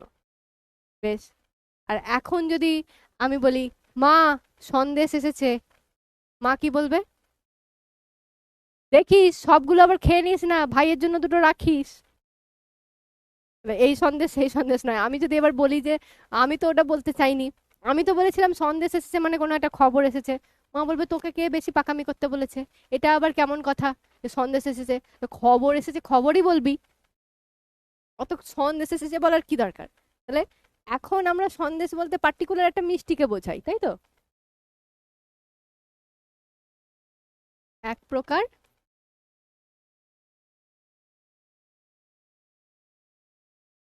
মিষ্টি বিশেষ, ঠিক? তাহলে এই যে একটা পরিবর্তন আমরা দেখতে পেলাম যে আগে সন্দেশ বলতে কি বলা হতো, এখন সন্দেশ বলতে কি বলা হচ্ছে, এই যে পরিবর্তনটা আমরা দেখলাম সেটা কি? তাহলে প্রত্যেকটা সভ্যতা নিজের মতো করে ব্যবহার্য জিনিসকে চিহ্নিত করে, ঠিক? এই জিনিসটা এবার বোঝা গেল তো যে ব্যবহার্য জিনিসকে কিভাবে চিহ্নিত করে। আচ্ছা চ্যাট তো অফ, একটু কিছু মানে থামস আপ বা ইয়েস ম্যাম ওকে কিছু একটা দিয়ে দাও যে হ্যাঁ এই জিনিসটা বুঝেছি। একটা দুটো আমি দেখতে পেলেই হলো, নাহলে তো কেমন একটা মনে হচ্ছে যে সামনে ক্যামেরাকে পড়াচ্ছি কিংবা এই টিভিটাকে পড়াচ্ছি। বোঝা গেল তো যে ব্যবহার্য জিনিসকে কিভাবে আমরা চেঞ্জ করি যুগের সাথে সাথে? Yes or no? আচ্ছা, বেশ বেশ, ঠিক আছে। স্মাইল পেয়ে গেছি যখন, ঠিক আছে, বোঝা গেছে তার মানে। আচ্ছা, এবার বলছে এখানে আবার এরা আবার কি উদাহরণ দিয়েছে, উদাহরণ হিসেবে দেখানো যায় যে পারিবারিক সম্পর্কের দিক থেকে ইংরেজি, ও আচ্ছা এটা অন্য কথা বলেছে, পারিবারিক সম্পর্কের দিক থেকে ইংরেজি ভাষার তুলনায় বাংলা ভাষায় শব্দ সংখ্যা অনেক বেশি। হ্যাঁ অবশ্যই, অবশ্যই ইংরেজির থেকে বাংলা ভাষায় শব্দ সংখ্যা তো অনেক বেশি, এটা তো বেশি দূরেও আমাদেরকে যেতে হবে না, অনেক কিছু ভাবতেও হবে না। জাস্ট একটা উদাহরণ, একটা উদাহরণ হচ্ছে ইউ। যখন ইংরেজিতে ইউ বলবো, তুই তুচ্ছ, যা খুশি নিচু একটা ছোট বাচ্চা কুলুপুলু যাই হোস তুমি, তাকেও ইউ। একটুখানি বড় একটু ভালো, আমার বয়সী কেউ, আমার বন্ধু, সেও ইউ। আমার থেকে অনেকটা বড়, তিনি মানে বিশাল বড় মাপের মানুষ, তিনিও ইউ। সব হচ্ছে ইউ, নিচে থেকে ওপর অব্দি সব ইউ। আর বাংলায় প্রথমে যে তুচ্ছার্থে আমরা তুই ব্যবহার করি, যে কোনো বাচ্চা আছে কিংবা আমার থেকে ছোট বয়সী আছে, ঠিক সেই হিসেবে আমরা তুই বলি। যখন আমরা নিজেদের বন্ধু স্থানীয় বা একটু বড় যারা বয়সে একটুখানি হয়তো বয়সে কিছুটা বড় কিংবা সম্পর্কটা এমন যে খুব আপন, যেমন বাবা মা ইত্যাদি, তাদেরকে আমরা তুমি বলছি, বা একটু বড় দাদা দিদি তাদেরকে তুমি বলছি। আবার যখন আমাদের থেকে একটু বড় বলতে বড় মাপের আর কি, হয়তো কাজের দিক থেকে তিনি আমার বস, কিংবা হতে পারে যে তিনি আমার গুরু, কোনো শিক্ষক শিক্ষিকা ইত্যাদি, তাদেরকে আমরা কি বলি? আপনি বলছি। তাহলে সম্মানটা আলাদা আলাদা লেভেলের জন্য আলাদা আলাদা রকম আমরা শব্দ ব্যবহার করছি। তাহলে ইংরেজির একটা শব্দ, বাংলায় তিনটা শব্দ, ঠিক? সেই রকম ভাবেই বলা হচ্ছে যে শব্দ সংখ্যা বেশি। এর থেকে বোঝা যায় যে অন্যান্য সংস্কৃতির চেয়ে বাঙালি সংস্কৃতি পারিবারিক সম্পর্কে মূল অনেক ঠিক আছে, দরকার নেই। পৃথিবীর বিভিন্ন প্রান্তে থাকা আদিবাসী মানুষগুলির ভাষা এখন প্রায় মৃত্যুর পথে। ভাষা মৃত্যুর পথে মানে কি আগের দিন বলেছিলাম, ভাষা মৃত্যুর পথে মানে কি, এটা আমি দেখবো উত্তর।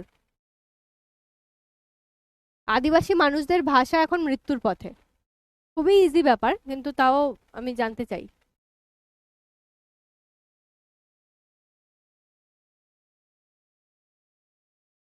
ভাষা মৃত্যুর পথে মানে কি?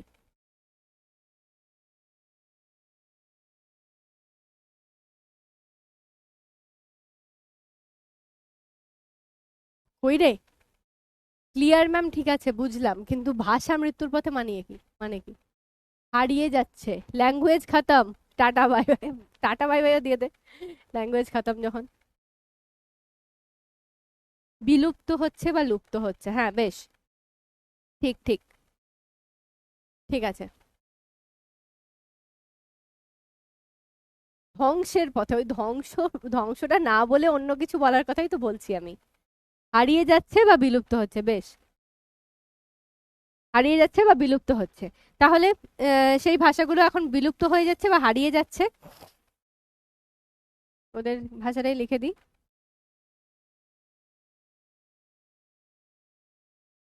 হারিয়ে যাচ্ছে বা বিলুপ্ত হচ্ছে।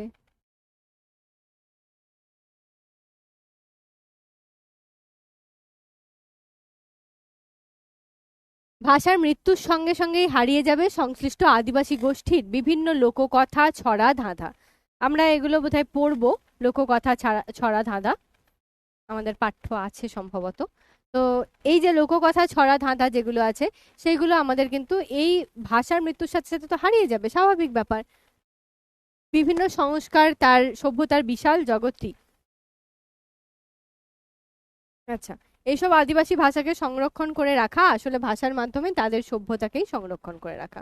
ঠিকই, যে কোনো ভাষাকে আমরা যদি সংরক্ষণ করি, সেই ভাষাটাকে যদি মর্যাদা দিয়ে সেই ভাষায় কথা বলি বা শিখি কিছুটা, তাহলে যেমন দেখবে সাঁওতালি ভাষাটা অনেকটাই প্রচলিত, কিন্তু আগে যে অর্থে প্রচলিত ছিল, যতটা মানে আমরাও শুনতে পেতাম অনেক জায়গায় হচ্ছে কিছু সাঁওতাল হচ্ছে স্বামী স্ত্রী এরা এরকম দম্পতিরা আমাদের ওখানে জমিতে কাজ করতে আসতো, তো তারা ওই যে সাঁওতালি ভাষায় কথা বলতো।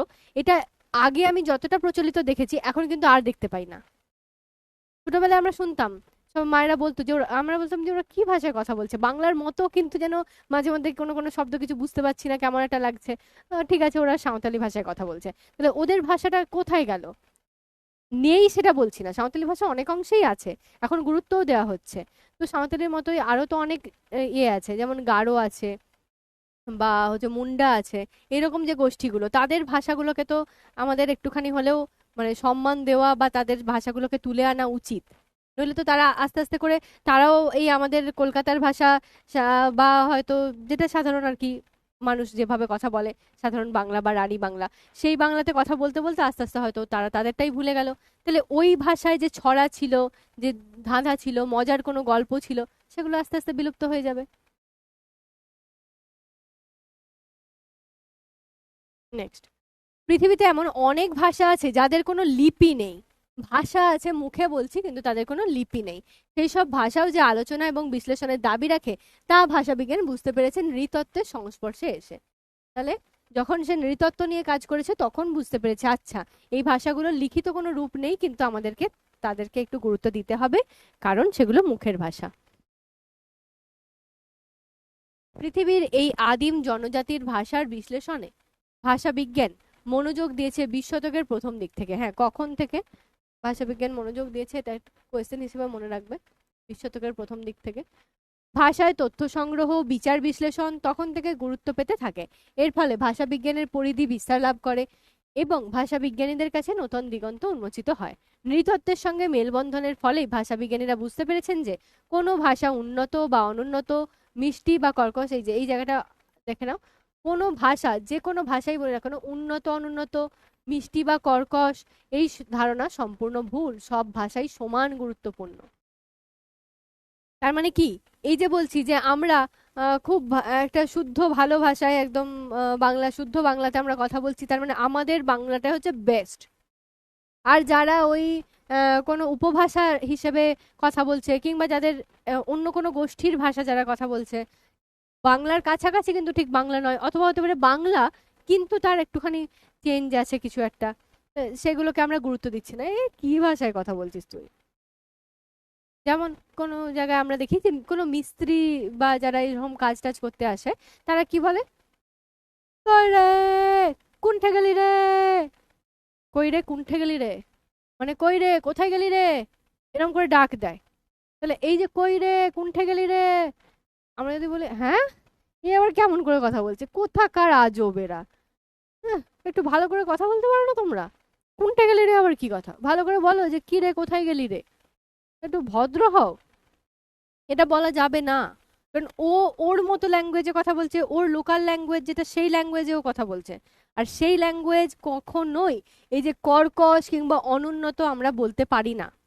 সব জায়গায় যে মানুষ যে ভাষায় কথা বলছে সমান গুরুত্বপূর্ণ, সব জায়গায় সমানভাবে গুরুত্ব পায়। ঠিক আছে, তো সেটাই বলা হয়েছে এখানে, আর কিছু নেই। এবার আছে শৈলী বিজ্ঞান। আরে বাবা, 9টা বাজতে যায়। আজকে আমি কোয়েশ্চেন আনসার এনেছি, আদৌ কি শেষ হবে? ঠিক আছে, দেখা যাক। আচ্ছা, শৈলী বিজ্ঞানটা পড়ানোর আগে একটা জিনিস জিজ্ঞেস করে নিই। ভাষা বিজ্ঞান একটা ভীষণ মানে হেডেক দেওয়া চ্যাপ্টার বলে মনে হয় আমাদের কাছে, তাই তো? মনে হয় যে খুব কঠিন, কি সব ভাষা লেখা আছে, ভাষা বিজ্ঞান আর সেইটার ভাষাই আমি বুঝতে পারছি না, এরকম মনে হয় তো বইটা পড়তে গিয়ে, মানে একা একা যখন পড়ো। আর এই যে ক্লাসগুলো হচ্ছে, আগের দিন একটা ক্লাস হয়েছে, সেখানেও চেষ্টা করেছি যতটা প্র্যাকটিক্যাল উদাহরণ দেওয়া যায়। বা যখন ওই যে ভাষার বদলের কথা বলছিলাম, দেবজিৎ স্যার আর আমার একটা কথোপকথন দিয়েও বোঝানোর চেষ্টা করেছি যে হ্যাঁ, আমরা কখন কিভাবে থাকছি সেই অনুযায়ী যে ভাষার পরিবর্তনটা হয়, এরকম একটা বলেছিলাম। বা এখনো অনেক বর্তমান উদাহরণ যেগুলো নিজের চোখে দেখা অথবা যেগুলো তোমরা ভালো বুঝতে পারবে সেই রকম ভাবে বলা, এরকম ভাবে চেষ্টা করছি তোমাদেরকে বোঝানোর। তো মানে জিনিসটা মাথায় ঢুকছে তো, মানে ঠিকঠাক লাগছে তো, যে হ্যাঁ, না ম্যাম ক্লাসটা করতে খুব বোর লেগে যাচ্ছে আর ভালো লাগছে না। একে তো লেখাগুলো বোরিংই, এটা আমি মানছি, লেখাগুলো একটু বোরিং, শুধু একা একা বসে বসে পড়তে হলে একটু বিরক্ত লাগে। কিন্তু যখন মানে পড়ছি কিন্তু তার মাঝখানে মাঝখানে কিছু উদাহরণ দিচ্ছি, সেগুলো ভালো লাগছে তো।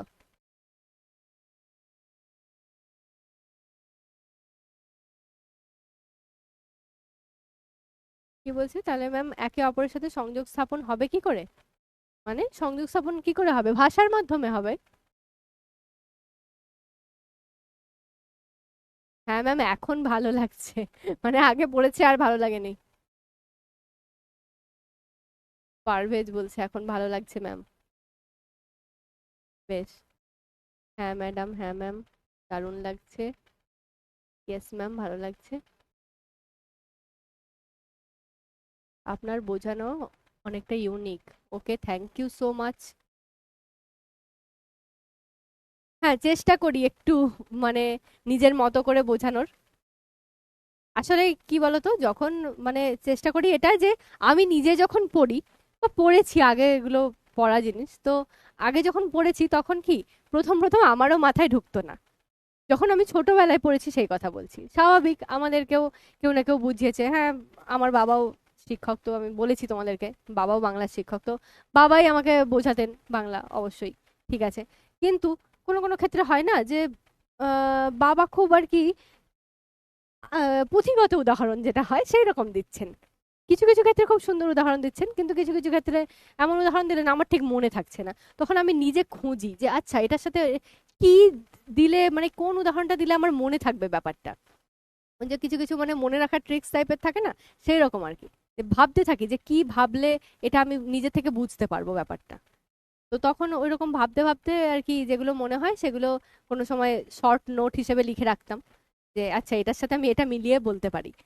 সেগুলো করতে করতেই আর কি এখন চেষ্টা করি যে তোমাদেরকেও সেইভাবে বোঝানোর, যে আমি তোমার বয়সে যেভাবে বোঝার চেষ্টা করেছি এবং তারপরে এতটা বছর কাটিয়ে আসার পর যেটুকু অভিজ্ঞতা আছে সেই সবটা মিলিয়ে বোঝানোর চেষ্টা করি। বলছি 11-এ ভালো লাগেনি ম্যাম, এখন ভালো লাগছে। যাক, এটা আমার চরম প্রাপ্তি। আমি তোমাদের কাছেও অনেক থ্যাঙ্কফুল। আমি সবসময় তোমাদের কাছে সত্যিই, আমি এরকম অন স্ক্রিন অনেক সময়ই হাত জোড় করি, কারণ যেমন একদিকে আমার মনে হয় যে ঈশ্বর যেমন একদিকে আছেন যে হ্যাঁ, কোনো না কোনোভাবে আমাদের সহযোগিতা করছেন, কোনো না কোনোভাবে আমাদের আশীর্বাদ করছেন। তেমন ভাবে আমার কাছে তোমরা, আমার ছোট ছোট ছানাপোনারাও সেই ঈশ্বর প্রদত্ত জীব, যারা মানে আমাকে এরকম ইন্সপিরেশন দাও বলে আমার আরো ভালো লাগে তোমাদের সাথে ক্লাস করতে, বা চেষ্টা করি আরো ইন্টারেস্টিং করার জিনিসগুলোকে। ঠিক আছে, তো যাই হোক, চলো তাহলে আমরা পরের ধাপে যাই, শৈলী বিজ্ঞানে যাই। শৈলী, শৈলী কথাটার অর্থই আগে বলি। শৈলী বাংলায় বললে কেমন একটা যেন লাগছে, যে শৈলী আবার কি ম্যাম, শৈলী জিনিসটা কি? কিন্তু শৈলী যদি বলি স্টাইল, যদি স্টাইল বলি বুঝতে সুবিধা হবে না আমাদের? স্টাইল, ভাই কি স্টাইল তোর, আমরা বলি তো। যদি বলি ভাই তোর কি শৈলী, ও ও কাঁচকলা বুঝবে। শৈলী মানে কি শৈলী? তখন ভাববে যে এই কোনো মেয়ের নাম টাম বলছিস না কি রে, শৈলী টৈলী কেউ আছে নাকি। ও কিন্তু ঠিকঠাক বুঝবে না। কিন্তু যদি বলে যে ভাই তোর কি স্টাইল, তাহলে কিন্তু ও বুঝবে যে আচ্ছা আমার স্টাইলটার কথা বলা হচ্ছে। তাহলে শৈলী মানে হচ্ছে স্টাইল, ঠিক আছে। এবার এই শৈলীটা কিভাবে কাজ করে, স্টাইল বলতে যেমন একটু আগে আমি ওই যে বাচিক যে ভঙ্গির কথা বলছিলাম, বাচন ভঙ্গি বা বাচিক যে শক্তি, সেখানে বলেছিলাম না যে আমি যেভাবে কথা বলবো ব্রততী ম্যাম সেইভাবে কথা বলবেন না, ঠিক? মানে আমার বলার মধ্যে আর তার বলার মধ্যে বাচন ক্ষমতার একটা পার্থক্য আছে। সেই রকম ভাবেই যখন আমরা কিছু লিখবো, যদি সেম টপিকে তোমাকে একটা কিছু লিখতে দেওয়া হয়, ধরো ধরো ধরো তোমরা জানো, কারণ তোমরা 9-10 বা এরকম সময় গল্প লিখন করে এসছো, 9এই বোধহয় আছে গল্প লিখন। তো গল্প লিখনে কি হয়, যখন স্টোরির একটা আমরা সংকেত দিই, যে হ্যাঁ ধরো কিছু একটা দিলাম যে একটি ছেলে, এরকম দিয়েছি, একটি ছেলে ড্যাশ স্কুল থেকে ফিরলো ড্যাশ রথের মেলায় গেল ড্যাশ আর এলো না। ঠিক আছে, এই যে একটা ছোট্ট একটা আমি সংকেত দিলাম যে একটি ছেলে স্কুল থেকে ফিরলো, রথের মেলায় গেল আর এলো না, এটা দিয়ে একটা গল্প বানাও। সবাই কি সেম গল্প বানাবে? সংকেতটা তো সেম, কিন্তু সবাই সেম গল্প বানাবে না। কেউ হয়তো গল্পটা এইভাবে বানাবে যে একটি ছেলে ছিল যার নাম ছিল অমুক, সে এই স্কুলেতে পড়তো, এই ক্লাসে পড়তো। একদিন সে স্কুলে গেল, স্কুল থেকে ফিরে তার ইচ্ছে হলো যে রথের মেলায় যাবে। সে রথের মেলায় গেল, কোথাও একটা রথের মেলায় যেতে গিয়ে, রথ মানে তো বৃষ্টি হচ্ছে, বৃষ্টির সময় রথ হয়, তো এই যে বর্ষাকাল বা কোথাও রথের মেলায় গিয়ে কোথাও একটা পড়ে গিয়ে কোনো মানে পুকুরে ডুবে বা কোনো একটা জায়গায় সে মারা গেল, সে আর বাড়ি ফিরলো না। কেউ এইরকম লিখবে, আবার কেউ অন্য রকম লিখবে। কি লিখবে, যে একটি ছেলে তার বহুদিন ধরে ইচ্ছা হচ্ছিল, তাদের বাড়ির সামনে রথের মেলা হয়েছে, 3 দিন 4 দিন ধরে মাকে বলছে যে সে যাবে যাবে, কিন্তু তার মা তাকে যেতে দিচ্ছে না। কিন্তু সে কি করছে, সে যাচ্ছে একটা সে তার স্কুলেতে যাচ্ছে, বাধ্য হয়ে সে স্কুলে যেতে হলো। স্কুল থেকে সে ফিরলো, ফেরার পর তার মনে হলো যে রথের মেলায় যাবে, কিন্তু তার মা আবার বকাবকি করতে শুরু করলো, তাকে পড়তে বসতে বললো। হঠাৎ করে তার পাশের বাড়ির একটা দাদা এলো, দাদা এসে বললো যে কি রে ভেলো, যাবি রথের মেলায়? যাই হোক কিছু একটা নাম, কথার কথা বললাম। এবার হয়তো তার মা তখন সম্মতি দিল, আচ্ছা ঠিক আছে দাদা যাচ্ছে যখন তুমি তাহলে যাও। তাহলে দাদার সঙ্গে সে রথের মেলায় গেল, কিন্তু তাকে বাড়ি থেকে এতটা যে প্রেসার দেওয়া হচ্ছিল বা মানসিক একটা চাপ, ওইটুকু বাচ্চার মনে একটা মানসিক চাপ সৃষ্টি হয়েছিল, যে কারণে সে ওই মেলার মধ্যে একা একা ঘুরতে ঘুরতে কোথায় যেন হারিয়ে গেল, আর সে বাড়িতে ফেরার পথ পেল না। মানে তার মৃত্যুটা আমি দেখাবো না, সে কোথাও একটা হারিয়ে গেল, সে আর বাড়ি ফেরার পথ পেল না ওই ভাবনায় ভাবতে ভাবতে। তাহলে একই সংকেত দিয়ে আমি দুরকম গল্প বললাম। আমি এখন ইচ্ছাকৃতভাবে দুটো গল্প বললাম, কিন্তু আমাকে লিখতে বলা হলে আমি একরকম লিখতাম, ঠিক তো?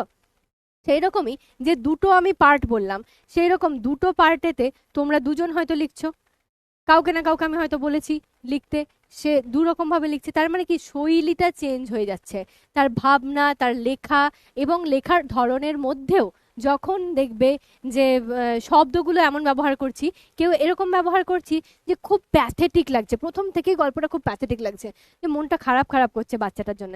আর প্রথম থেকে কোনো কেউ এমনভাবে গল্পটা শুরুটা করেছে দেখে মনে হচ্ছে যে বাচ্চাটাই খুব চিলকামো করে, বদমাইশি করে, সেই জন্য মা এরকম বলেছে, বেশ করেছে বলেছে। মানে পড়তে পড়তে কিন্তু এটা হয়, তার মানে লেখার স্টাইলটা আলাদা, ঠিক না? সেটাই বলা হয়েছে, মানুষের মনের ভাব প্রকাশিত হয় ভাষার মাধ্যমে। কিন্তু এই ভাষার মাধ্যমে বলতে বোঝায় ভাষার বিশিষ্টতা। বিশিষ্টতা বলতে এই যে এখন যেটা বললাম, যে বিশেষ রূপে ভাষাটার ব্যবহার। ভাষার এই বিশিষ্টতার আলোচনায় ভাষার রূপ বা ফর্ম অত্যন্ত গুরুত্বপূর্ণ। ভাষার রূপ বা ফর্ম, যেটা বললাম যে শব্দের এক একটা রূপ, যে রূপেতে আমি এই শব্দটাকে ব্যবহার করছি, এই রূপ বা ফর্ম আসলে লেখকের লেখার শৈলীর ওপর নির্ভর করে। কোনো লেখকের লেখার শৈলী বিশ্লেষণকেই স্টাইলিস্টিক বা শৈলী বিজ্ঞান বলা হয়। ঠিক আছে, যেটা আমি এতক্ষণ ধরে নিজের মতো করে বুঝিয়ে বললাম সেটাই শর্টে এখানে লেখা আছে। বাস প্র্যাকটিক্যাল উদাহরণ পেয়ে গেছো, মনে থাকবে আশা করি। আমাদের মনে রাখতে হবে শৈলী বিজ্ঞানের নিরিখ হলো প্রয়োগ নির্ভর। মানে শৈলী বিজ্ঞানের মূল বিষয়টা কি, নিরিখটা কি, মানে আমি কিভাবে ওটাকে কি করব বলবো, মানে নিরিখ করা, মানে ওটাকে নিরীক্ষণ করা, যেটা বলি না যে দেখে সেটা থেকে কিছু একটা বোঝা, সেটাকে নিরিখ করা বলছে। সেই নিরিখটা কিভাবে করব, প্রয়োগের মাধ্যমে। যে যখন একটা লেখক লিখেছেন তার লেখাটা দেখতে পাবো, তবে আমি সেটা নিরীক্ষণ করতে পারবো। অর্থাৎ কোনো লেখক বা সাহিত্যিক পাঠবস্তু বা টেক্সট, সেই টেক্সটের প্রয়োগ রীতি, যে বলেই দিয়েছে যদিও, প্রয়োগ রীতি হচ্ছে কৌশলে একমাত্র বিবেচ্য। টেক্সটের প্রয়োগ রীতি বা কৌশলই হচ্ছে একমাত্র বিবেচ্য, কিভাবে তিনি লিখেছেন সেটা। এবার বলছে শৈলী বিজ্ঞানের দিক থেকে লেখন শৈলীর বিচার হলো অবজেক্টিভ বা নৈর্ব্যক্তিক বিচার। কোনো টেক্সট বা পাঠবস্তুর গোড়ার কথা হলো ভাষা রীতি। এখানে স্যামুয়েল ওয়েলেসলির কথা আছে। ওয়েলেসলি বলছি, স্যামুয়েল ওয়েসলি হচ্ছে বলেছেন এটাকেই চিন্তার পোশাক বা ড্রেস অফ থট। চিন্তার পোশাক বা ড্রেস অফ থট, এটা মনে রাখবে, খুব ইম্পর্টেন্ট একটা এমসিকিউ। ঠিক আছে, যে চিন্তার পোশাক, চিন্তা মানে আমাদের মাথার মধ্যে যে চিন্তাটা আছে, সেই চিন্তাটা কি, মিস্টার ইন্ডিয়া।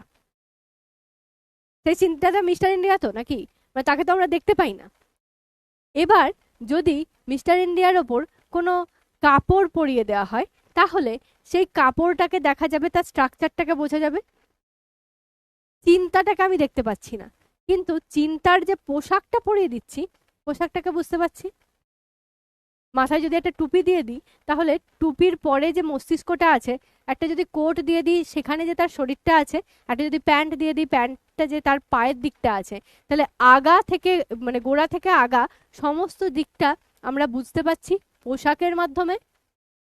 ঠিক ঠিক সেই রকমই ব্যাপার হচ্ছে এখানে, যে যখন শৈলী বিজ্ঞানের ব্যাপারটা যখন আমরা ভাবছি, ড্রেস অফ থট, যখন থট মাথার মধ্যে আছে তখন সেটা আবছা, কিন্তু সেটাকে যখন ড্রেস পরাচ্ছি, অর্থাৎ সেটাকে আমি প্রকাশ করছি আমার লেখনের মাধ্যমে, সেটা হয়ে যাচ্ছে এই ড্রেস অফ থট বা চিন্তার পোশাক, যেটা স্যামুয়েল ওয়েসলি বলেছেন।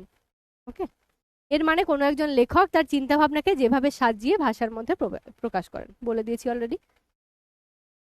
স্টাইল বা শৈলী বিভিন্ন রকমের হতে পারে, হলেও প্রথাগতভাবে একে দুটো ভাগে ভাগ করা হয়। একটা হচ্ছে ইভ্যালুয়েটিভ আর একটা হচ্ছে ডেসক্রিপটিভ। ঠিক আছে, এটার ইংরেজি নামটাও মনে রাখবে, বাংলাটাও মনে রাখবে।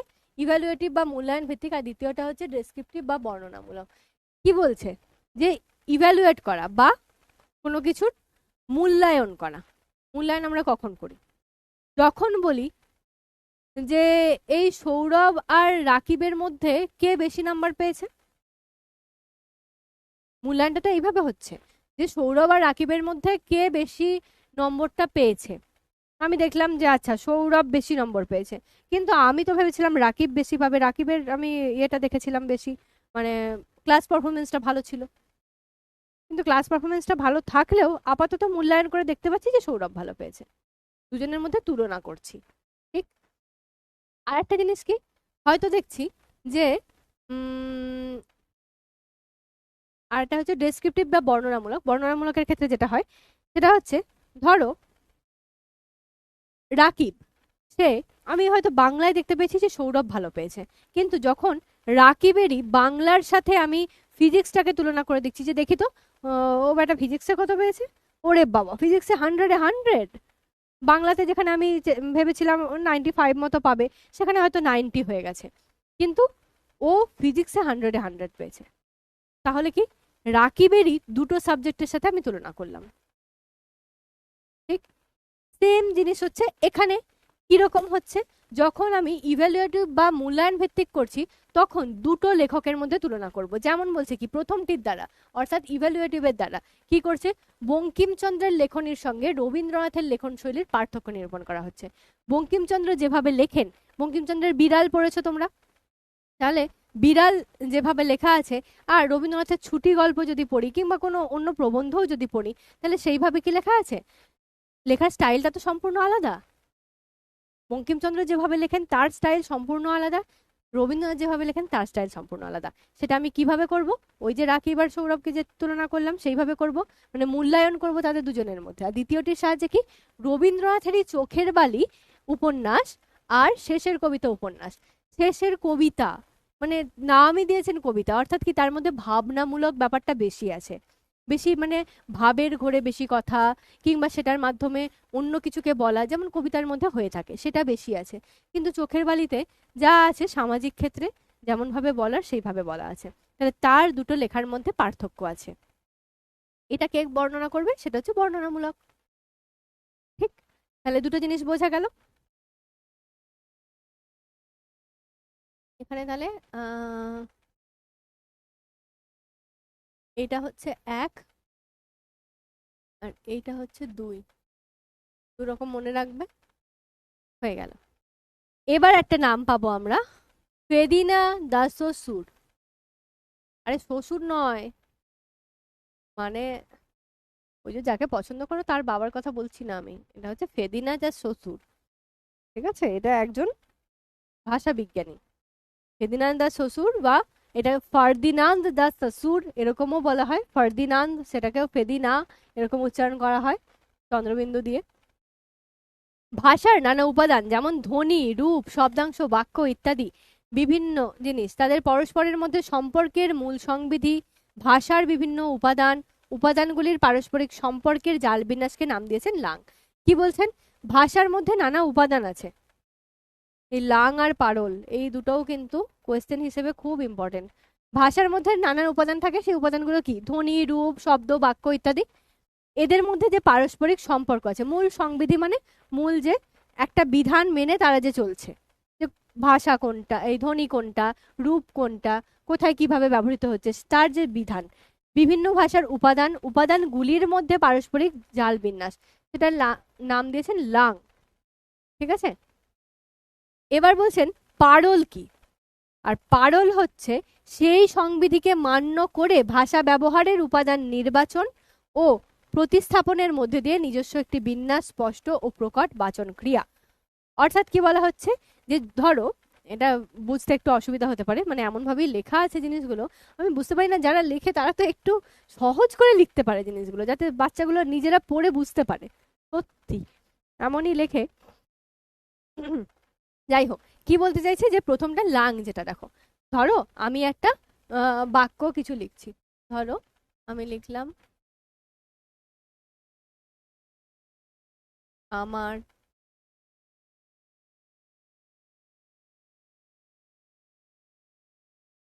রুটি খেতে ভালো লাগে না। এই যে আমার রুটি খেতে ভালো লাগে না, এটা যে আমি একটা প্রকাশ করলাম, এই জিনিসটা হচ্ছে আসলে পারল। ঠিক আছে, এটা পুরোটা হয়ে যাচ্ছে কি পারলের আন্ডারে।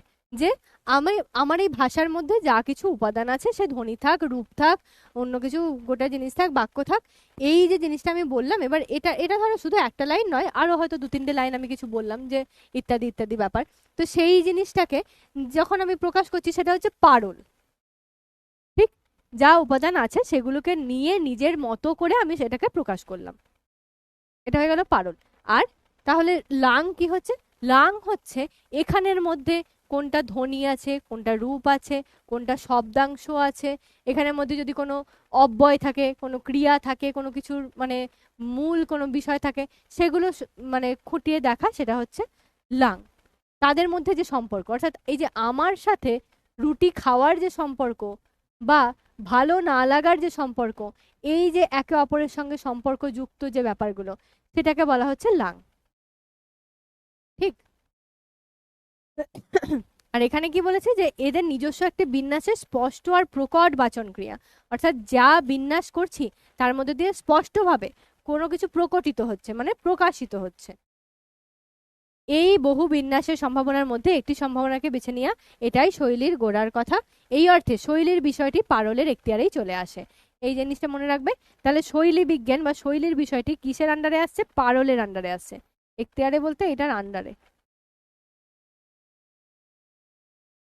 ঠিক আছে, পারলের আন্ডারে আসছে। তার মানে শৈলী, আমরা তো একটু আগেই দেখলাম যে কে কিভাবে লিখছে, কোনটার সাথে কোনটা সম্পর্ক যুক্ত হয়ে লিখছে, বা কি স্টাইলে লিখছেন, মানে সেটা যে কোনো লেখকেরই হোক না কেন। যদি নজরুলের বলি, নজরুল যেভাবে লেখেন তার সমস্ত লেখার মধ্যে একই রকম একটা ছাপ আছে, তার স্টাইলটা আমরা জানি। আবার যদি বলি যে এদিকে হয়তো অমিয় চক্রবর্তী কিংবা শ্রীজাতর লেখা যদি পড়ি, তাহলে তারগুলো আলাদা রকম ভাবে পড়ছি। সেই রকম আর কি, বিষয়গুলো পারলের আন্ডারে আসছে। আগের আলোচনা থেকে স্পষ্ট বোঝা যায় শৈলীর মূলে রয়েছে রচনাকারের নির্বাচন। শৈলীকে সচরাচর যে মতাদর্শগুলির আলোয় দেখা হয় সেগুলিকে পর্যালোচনা করলে একটি কথা প্রমাণ হয়, স্টাইল হলো প্রচলিত আদর্শ থেকে বিচ্যুতি, কিংবা স্টাইল হলো এক ধরনের বিন্যাসের পুনরাবৃত্তি বা সমাহার, কিংবা স্টাইল হলো ব্যাকরণের সম্ভাবনার বিশেষ নিষ্কাশন। কি বলছে? স্টাইল হচ্ছে প্রচলিত আদর্শ থেকে বিচ্যুতি, অর্থাৎ প্রচলিত আদর্শ বলতে ওই যে যেমন বললাম যে যখনই আমি একটা গল্পের হিন্টস দিলাম, প্রচলিত আদর্শ অনুযায়ী বাচ্চাটা ফিরে আসেনি, সে মারা গেছে, এটাই বেশিরভাগ জনের মাথায় আসবে, যে সে গেছে আর ফিরে আসেনি মানে সে মারা গেছে। কিন্তু ওই যে স্টাইলদের থেকে বিচ্যুতি ঘটলো, আমি বলে দিলাম পরের গল্পটাই কি, যে না ও কোথাও একটা হারিয়ে গেছে আর পথ খুঁজে পাচ্ছে না, ও হয়তো পরে আবার ফিরে এসছে বাড়িতে। ছোট গল্পতে তো আর সেটা বলা হয় না, ছোট গল্পতে কি হয়, হঠাৎ করে শুরু হয়ে হঠাৎ করে শেষ হয়ে যায়। তাহলে আমি হঠাৎ করে শেষ করে দিলাম যে ও আর পথ খুঁজে পাচ্ছে না, পালিয়ে গেছে কোথাও একটা। ঠিক, এই ব্যাপারটা হচ্ছে বিচ্যুতি ঘটলো। আর স্টাইল হচ্ছে এক ধরনের বিন্যাসের পুনরাবৃত্তি, মানে যে বিন্যাসটা আমি করছি, ধরো আমি প্রথম দুটো লাইন কোনো একটা আমাকে গল্প বা কবিতা বা যাই হোক না কেন কিছু একটা লিখতে দেওয়া হয়েছে, উপন্যাস লিখতে দেওয়া হয়েছে, ঠিক আছে, ধরো উপন্যাস লিখতে দেওয়া হয়েছে। সেই উপন্যাসটা আমি যখন লিখতে শুরু করছি, এই প্রথম আমি একটা প্যারা যেভাবে লিখেছি, এই প্যারাটা যেভাবে, এই ভাবটা মনে রাখবে কিন্তু, যে স্টাইলে লিখেছি, অর্থাৎ এইটার যে স্টাইল, সেম স্টাইলে কিন্তু পরেরটাও লিখবো বা পরেরটাও চলবে, গোটাটাই আমার সেম স্টাইল থাকবে। যদি বলি মাইকেল মধুসূদন দত্তের মেঘনাদ বধ কাব্য, মেঘনাদ বধ কাব্য একটা বীর রসাত্মক কাব্য, তাহলে এই যে বীর রসাত্মক কাব্য, তার মধ্যে হ্যাঁ করুণ রস আছে, দুঃখ আছে, তার মধ্যে আরো অন্যান্য কিছু আছে, কিন্তু এই যে বীর রসাত্মক কাব্য তিনি যেভাবে শুরু করেছেন, শেষটায় মেঘনাদ মারা গেছে, তার স্বর্গারোহণ হচ্ছে, তবুও কিন্তু সেই বীরত্বের গাথাটা, সেই স্টাইলটা কিন্তু বজায় আছে। তিনি কিন্তু প্রথমের দিকে ওরকম লিখতে লিখতে শেষে গিয়ে আবার সেই বুড়ো শালিকের ঘাড়ের ওর মতো, কিংবা ইয়ের মতো, কি বলে, একে কি বলে, সভ্যতার মতো হাস্যরসাত্মক ব্যাপারে কিন্তু চলে আসেননি। যেভাবে লিখতে শুরু করেছেন সেটারই পুনরাবৃত্তি ঘটছে, স্টাইলটার পুনরাবৃত্তি ঘটছে। ঠিক। সমাহার কিংবা স্টাইল হলো ব্যাকরণের সম্ভাবনার বিশেষ নিষ্কাশন। ব্যাকরণের সম্ভাবনার বিশেষ নিষ্কাশন বলতে এটা এই হিসেবে বলা হচ্ছে যে ব্যাকরণটা তুমি যেভাবে ইউজ করছো সেইটারই একটা বিশেষ রূপ, অর্থাৎ ব্যাকরণ তো এমনিতেও মানে কি বলবো, একটা অঙ্কের মতো একটা স্ট্রাকচার, ওই স্ট্রাকচার ফলো করেই আমাকে চলতে হবে, আমি ব্যাকরণটাকে ভাঙতে পারি না, কিন্তু ওইটাকেই বিশেষ রূপ দিতে পারি। যেমন আমরা অলংকার ব্যবহার করি, যেমন উপমা ব্যবহার করি, আলাদা আলাদা রূপ ব্যবহার করি, ঠিক সেই রকমই বিশেষ একটা রূপ দিতে পারি। ঠিক।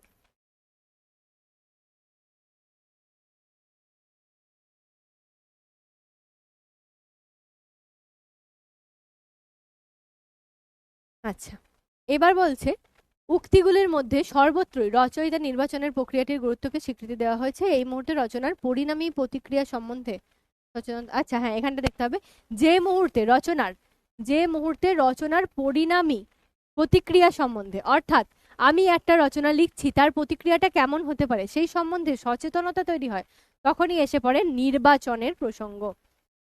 ভাষাবিজ্ঞানী মিলিচ একে বলেছেন রেটরিক্যাল চয়েস বা আলংকারিক নির্বাচন।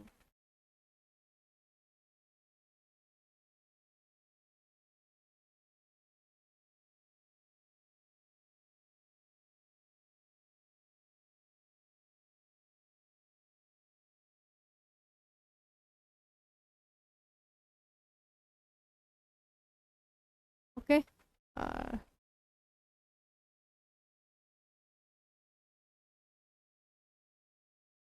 এই দুটো জিনিস দেখো। প্রথমত কে বলেছেন, ভাষাবিজ্ঞানে মিলিচ বলেছেন, আর রেটরিক্যাল চয়েস বা আলংকারিক নির্বাচন কি বলছেন, যে যখনই আমরা বুঝতে পারছি যে এই লেখাটা কাদের জন্য বা কি হিসেবে আমি লিখতে চাইছি, যখন এটার পরিণাম আমার মাথায় চলে আসছে যে আচ্ছা আমি তো এইভাবে জিনিসটা লিখলাম, কিন্তু আমি কাদের জন্য লিখছি, আমি তো লিখছি বাচ্চাদের জন্য, আমি লিখছি কিশোর উপন্যাস ধরে নাও, আমি লিখবো তোমাদের মতো ছেলে মেয়েদের জন্য, তাহলে আমি কি এমনই ভারী ভারী কাব্যিক ভাষা ব্যবহার করতে পারি যেটা তোমাদের মাথাতেই ঢুকবে না? সেটা সম্বন্ধে যখনই আমার মধ্যে সচেতনতা আসছে যে আচ্ছা আমি তো এদের জন্য লিখছি, আমাকে 18 বছরের বাচ্চাদের মধ্যে যা কিছু বুঝতে পারবে সেই রকম লিখতে হবে, সেই ধারণাটা মাথায় আসে, তাকে কি বলছে, তখন আসছে নির্বাচন। মানে আমি কি ধরনের শব্দ নির্বাচন করব। আমি সেখানে হয়তো কোনো মানে মারাত্মক কিছু, খারাপ কিছু, ক্ষয়ক্ষতির বিশাল কিছু, বা এমন কিছু যেটা মানে তোমাদেরকে ডিপ্রেশনে ফেলে দিতে পারে, এই রকম কিছু আমি কিন্তু লিখতে পারবো না। একটা বড়দের জন্য উপন্যাস লিখছি, আমি সেটা লিখতে পারি, কারণ জানি যে তারা ম্যাচিওর, তারা ওই জিনিসটাকে সেইভাবেই গ্রহণ করবে যে এটা একটা লেখা। কিন্তু বাচ্চাদের মধ্যে সেই এফেক্টটা ফেলবে সেরকম লেখা আমি লিখতে পারি না। তাহলে চলে আসছে আমার নির্বাচন। এবার ভাষাবিজ্ঞানে মিলিয়ে এটাকে কি বলছেন, এটা হচ্ছে আলংকারিক নির্বাচন। অর্থাৎ এই যে এখানে যেমন বললাম অলংকার, উপমা ইত্যাদি, আমরা কোন ভাবে ভাষাটাকে ব্যবহার করব। অলংকার কি? অলংকার তো গয়না, ভাষার গয়না, সেটা অলংকার। আর উপমা, উপমা মানে কোনো কিছুর তুলনা। তাহলে যদি অলংকারটাকে নিই, যেহেতু আলংকারিক বলেছেন, তাহলে ওই যে কোন শব্দটা কিভাবে ব্যবহার করব তবে সেটার ভাষার সৌন্দর্যটা বৃদ্ধি হবে, সেটা হয়ে গেল আলংকারিক বিষয়। যেমন বলেছে চোখের doctor,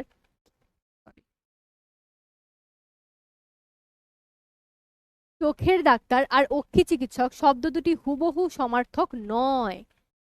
very very important line, যে চোখের ডাক্তার আর অক্ষি চিকিৎসক, যখন বলবো চোখের ডাক্তার, আরে বাবা চোখের ডাক্তার অক্ষি চিকিৎসক আমরা তো একই বলি। অক্ষি চিকিৎসক যিনি আখির চিকিৎসা করেন, আর চোখের ডাক্তার যিনি চোখের ডাক্তারি করেন, একই তো ব্যাপার। কিন্তু বলছে হুবহু সমর্থক নয়। কেন সমর্থক নয়? কারণ আমাদের ব্যবহারে এটা বদলে যাচ্ছে। মানে যারা খুব একটু গ্রাম্য লোক, তাদেরকে যদি, তারা যদি এই অক্ষি চিকিৎসক শব্দটার সঙ্গে পরিচিত না থাকে, তাকে যদি আমি বলি যে অক্ষি চিকিৎসক, বা ধরো কেউ হয়তো নতুন নতুন বাংলা শিখেছে, সে সবে এই মোটামুটি টুকটাক কথা চালার মতো বলতে পারে, তাকে চোখের ডাক্তার যদি বলি, সে চোখ জানে, ডাক্তার কি সেটা জানে, তাহলে সে বুঝতে পারবে যে আচ্ছা এই চোখটাকে দেখানোর জন্য যে ডাক্তার, সেটা হচ্ছে চোখের ডাক্তার। এবার আমি তাকে বলে দিলাম অক্ষি চিকিৎসালয়ে আমি যাচ্ছি, বা অক্ষি চিকিৎসককে দেখাতে যাচ্ছি, তখন বলবে এটা আবার কি জিনিস, অক্ষি চিকিৎসক, এটা কেমন ধারা, সেটা তো বুঝতে পারি না। তাহলে এই যে পরিবর্তনটা সেটা হয়ে যাচ্ছে কিন্তু আমাদের হুবহু সমর্থক নয়, সেটা ওই যে বোঝার যে ক্ষমতার সেই হিসেবে চেঞ্জ হয়ে যাচ্ছে। দুটি শব্দের ব্যবহার আমাদের দু রকম প্রতিক্রিয়া হয়, তাতে মাত্রাভেদ থাকে। নির্বাচন এই কারণে এত বেশি গুরুত্বপূর্ণ। হ্যাঁ, এই যে বলছে ওই জন্য নির্বাচনটা গুরুত্বপূর্ণ, যে এর মধ্যে দু রকমের প্রতিক্রিয়া হয়, যে প্রতিক্রিয়াটা আমি বললাম একটু আগেই, মানে নিজে যেমন বললাম, সেই প্রতিক্রিয়ার জন্যই এই রকম নির্বাচন। এই নির্বাচনের নিজস্ব কিছু থাকে। নিজস্ব কিছু কি থাকে, যাই হোক, কিছু একটা ছিল হয়তো। ভাষিক উপাদান ব্যবহারের পৌনঃপুনিকতা, প্রয়োগ বৈশিষ্ট্য ক্ষেত্রে পার্থক্য, লেখক ভেদে অথবা বিভিন্ন সময়ে একই লেখকের লেখায় স্বাতন্ত্র্য এনে দেয়।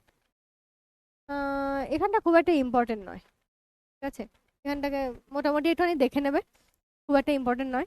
আসলে টাইমটাও চলে যাচ্ছে। 24 হয়ে গেল। নামগত প্রাধান্যগত, না ঠিক আছে, এখানে খালি একটা সংখ্যাগত প্রাধান্যের কথাটা জাস্ট মনে রাখবে, বিশেষ ইম্পর্টেন্ট কিছু নেই এখানটা দেখছি। তাই শৈলী বিজ্ঞানের ক্ষেত্রে কোনো লেখকের লেখার বাক্য গঠন ও শব্দ প্রয়োগের ভিন্নতা যেমন আলোচ্য, ঠিক তেমনই লেখক ভেদে বাক্য বিন্যাস, বাক্য গঠন, শব্দ প্রয়োগের বিভিন্নতা বিচার্য। শৈলী বিচার করার ক্ষেত্রে যে প্রকরণ বা টুলগুলি ব্যবহৃত হয় সেগুলি হলো ফোরগ্রাউন্ডিং বা প্রমুখন, ডেভিয়েশন বা বিচ্যুতি, প্যারালালিজম বা সমান্তরালতা, কোড সুইচিং বা কোড বদল বা সংকেত বদল, আর পলিফনি বা বহুস্বরতা বা বহুধ্বনিময়তা। এই জায়গাটাকে, এই কোন কোন টুলগুলি ব্যবহৃত হয় এটাকে মনে রাখতে হবে। কোয়েশ্চেনের জন্য। এবার এটার ব্যাখ্যা এখানে দিয়েছে, প্রমুখন ও বিসারণ প্রযুক্তি দুটি পরস্পরের সম্পূরক। রচয়িতা ভাষা আদর্শের হেরফের ঘটিয়ে বিচ্যুতির মাধ্যমেই নিজের বক্তব্যকে স্পষ্ট করে তোলেন। বিচ্যুতি বা বিসরণ হতে পারে বাক্যের অধিঘটন এবং অধঘটন দুই স্তরে। তার মানে কি বলছেন, যে প্রমুখন এবং বিসরণ যে দুটো প্রথমে আমরা দিয়েছি, বা বিচ্যুতি যেটা, প্রমুখন এবং বিসরণ হচ্ছে পরস্পরের সম্পূরক। তাহলে কোনো কিছু বলা এবং তার থেকে কোনো একটা ফল পাওয়া পরস্পরের সম্পূরক, এই দুটো একত্রিত না হলে সেটা আমরা মানে ঠিকঠাক ভাবে কাজ সম্পূর্ণ হয় না। যেমন ভাবে ধরো একটা বক্তার কথা বলা এবং শ্রোতার সেই কথাটা শুনে তার দিকে কোনো উত্তর দেওয়া, যতক্ষণ না সম্পূর্ণ হচ্ছে ততক্ষণ কিন্তু ওই কথোপকথনটা সম্পূর্ণ হয় না। ঠিক সেই রকমই ব্যাপার। বিচ্যুতি বা বিসরণ হতে পারে অধিঘটন অধঘটন দুই স্তরের। ঠিক আছে। আর শব্দগত, অন্বয়গত, শব্দার্থগত। আচ্ছা, এই লাইনটা মনে রাখবে যে বিচ্যুতি বা বিসরণ কিরকম হতে পারে, অধিগঠন এবং অধগঠন দুই স্তরেরই হতে পারে। অন্বয়গত, শব্দগত, শব্দার্থগত, ব্যাকরণগত বিচ্যুতির সফল প্রয়োগে শৈলীর স্বাতন্ত্র্য গড়ে ওঠে। সমান্তরালতা শৈলীর একটি বিশিষ্ট দিক। এটি ভাষারীতির মধ্যে, একটি ভাষারীতির মধ্যে অন্য ভাষারীতির বাক্যখণ্ড ব্যবহারকে বলা হয় কোড বদল। এখানে আসলে বেশি বিশেষ কিছু দেয়নি, তো এটা হচ্ছে, এটা আগেও পড়েছো, সমান্তরালতা বা শৈলী। যদি বাংলা বলতেও ইংরেজি শব্দ, বাক্যখণ্ড ব্যবহার, এক উপভাষার কথন, উক্তির প্রয়োগ প্রভৃতিকে কোড বদলের দৃষ্টান্ত বলা যেতে পারে। কোড বদলের দৃষ্টান্ত। ঠিক আছে। উপন্যাস, মহাকাব্য, অন্যান্য আখ্যানে বহু শ্রেণীর বহু স্বভাবের, এগুলো আগে পড়েছো বলে আমি তাড়াতাড়ি করে বলে যাচ্ছি। ঠিক আছে। কোড বদল বা কোড সুইচিং তো আমরা আগে পড়েছি, তাই তো, সেই জন্য একটু তাড়াতাড়ি বলে যাচ্ছি। উপন্যাস বা মহাকাব্য অন্যান্য আখ্যানে বহু শ্রেণীর বিচিত্র স্বভাবের অত্যন্ত বৈচিত্র্যপূর্ণ পরিবেশের থেকে আগত বহু চরিত্রের সমাগম ঘটে। এইভাবেই চরিত্রগুলি ভিন্ন ভিন্ন স্বর্গের প্রতিষ্ঠা করে। হ্যাঁ, কি বলছে এখানটা একটুখানি দেখার আছে। বলছে কোনো একটা উপন্যাস কিংবা মহাকাব্য, যেমন বললাম আমি একটু আগে যে যেমন যদি মেঘনাদ বধ কাব্য বলি, কিংবা হয়তো ধরো ইয়ে কি বলে, কোনো একটা উপন্যাস ধরে নাও, ধরো ঘরে বাইরে উপন্যাস বলছি, সেই উপন্যাস অন্যান্য কি বলছে যে এখানে বহু বিচিত্র স্বভাবের অত্যন্ত বৈচিত্র্যপূর্ণ পরিবেশ থেকে আগত বহু চরিত্রের সমাগম ঘটে। তার মানে যে কোনো উপন্যাসেই বিভিন্ন রকমের চরিত্র থাকে, বিভিন্ন জায়গা থেকে আগত, কেউ কুটিল চরিত্র, কেউ খুব ভালো, কেউ একটা মাঝারি, কেউ হয়তো নায়ক চরিত্র, এরকম থাকে। এবার চরিত্রগুলি ভিন্ন ভিন্ন স্বরকে প্রতিষ্ঠা করে, অর্থাৎ তার কথা বলার যে মানে বিন্যাসটা থাকে বিভিন্ন রকমের হয়, এক একটা চরিত্রের কথা বলার ধরন এক এক রকমের হয়। এবার এই বিন্যাসে গ্রথিত হয়ে উপন্যাস বা মহাকাব্যের কথা বিশ্ব, অর্থাৎ ওই যে তাদের যে স্বরগুলির যে জটিল বিন্যাস, অর্থাৎ একজনের স্বর একরকম, অন্যজনের স্বর আরেক রকম, তৃতীয় জনের স্বর আরেক রকম, এই যে এতগুলো স্বরকে মিলিত হয়ে গঠিত হচ্ছে একটাই মহাকাব্য কিংবা একটাই উপন্যাস। সেটা কি কি বলছেন, এই যে মিখাইল বাখতিন কি বলছেন, এই বিষয়টিকে নাম দিয়েছেন বহু স্বরিতা। এই যে বহু যে স্বর, তাদের যে একসঙ্গীকৃত করে আর কি সেটার যে বিন্যাস, সেটাকে বলা হচ্ছে বহুস্বরিতা। আধুনিক শৈলী বিজ্ঞানে এই তত্ত্বটিকে বিশেষ সম্মানের চোখে দেখা হয়েছে। বেশ। এরপরে আছে অভিধান বিজ্ঞান। বাবারে, এখনো যাই না, এত আছে। ভাষা বিজ্ঞানের একটি গুরুত্বপূর্ণ শাখা হচ্ছে অভিধান বিজ্ঞান। অভিধান রচনার ধারায় যথেষ্টই প্রাচীন। আচ্ছা, এখানে ইম্পর্টেন্ট জায়গাগুলো খালি বলে দিচ্ছি। অভিধান বিজ্ঞানের যাস্কের নিরুক্ত ভারতের প্রথম অভিধান রচনা। ঠিক আছে। অভিধান রচনার ধারায় পৃথিবীর সব দেশেই বিশেষ পরিপুষ্টি লাভ করেছে। ত্রয়োদশ শতাব্দীতে অভিধান বলতে জন গার্ল্যান্ডের প্রথম ডিকশনারিয়াস শব্দটি ব্যবহার, আর 1538 সালে ইংরেজি ডিকশনারি শব্দটি পাওয়া যায় স্যার থমাস এলিয়টের ল্যাটিন ইংরেজি অভিধান থেকে। এটা মুখস্থ ছাড়া কিচ্ছু নেই, এখানটা জাস্ট কোয়েশ্চেনের জন্য মুখস্থ করা। এখানে বোঝানোর কিছু নেই, বুঝতেই পারছো নিজেরা যে এই ডিকশনারিয়াস শব্দটা কবে এসছে, ডিকশনারি শব্দটা কবে এসছে, কবে থেকে এই অভিধান রচনাটা শুরু হচ্ছে, আর আমাদের ভারতের প্রথম হচ্ছে এটা যাস্কের নিরুক্ত। এটা আধুনিককালে ভাষাবিজ্ঞানীরা শুধু প্রাচীন ধারায় অভিধান রচনার উত্তরাধিকারকে অনুসরণ না করে অভিধান রচনার আধুনিক পদ্ধতি সম্পর্কে আলোচনা করেছেন। অভিধানে ভাষার প্রয়োগগত দিক এর মধ্যে ব্যাখ্যা করে। আচ্ছা, এবার বলছে আধুনিক ক্ষেত্রে কি কি শব্দের মধ্যে একাধিক প্রতিশব্দ ও ব্যুৎপত্তির উল্লেখ করে প্রাচীনকাল থেকে চলে আসে। মানে প্রাচীনকালে বলতে এটা বলা হচ্ছে যে আগে কি বলা হতো, যে একটা শব্দের একটা অর্থ আছে, হয়ে গেল। বড় জোর এমন হতে পারে যে কোনো প্রতিশব্দ আছে, ঠিক আছে।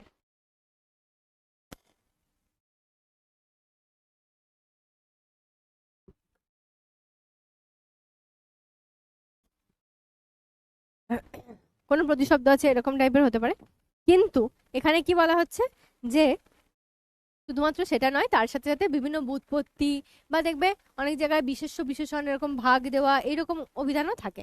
তো সময়ের সাথে সাথে সেটার কিন্তু পার্থক্য হচ্ছে অভিধানের ক্ষেত্রে। আর ভাষাবিজ্ঞানের দিক থেকে আদর্শ অভিধানের প্রতিটি এন্ট্রি বা শব্দের তিনটে স্তর থাকে। কি স্তর থাকে?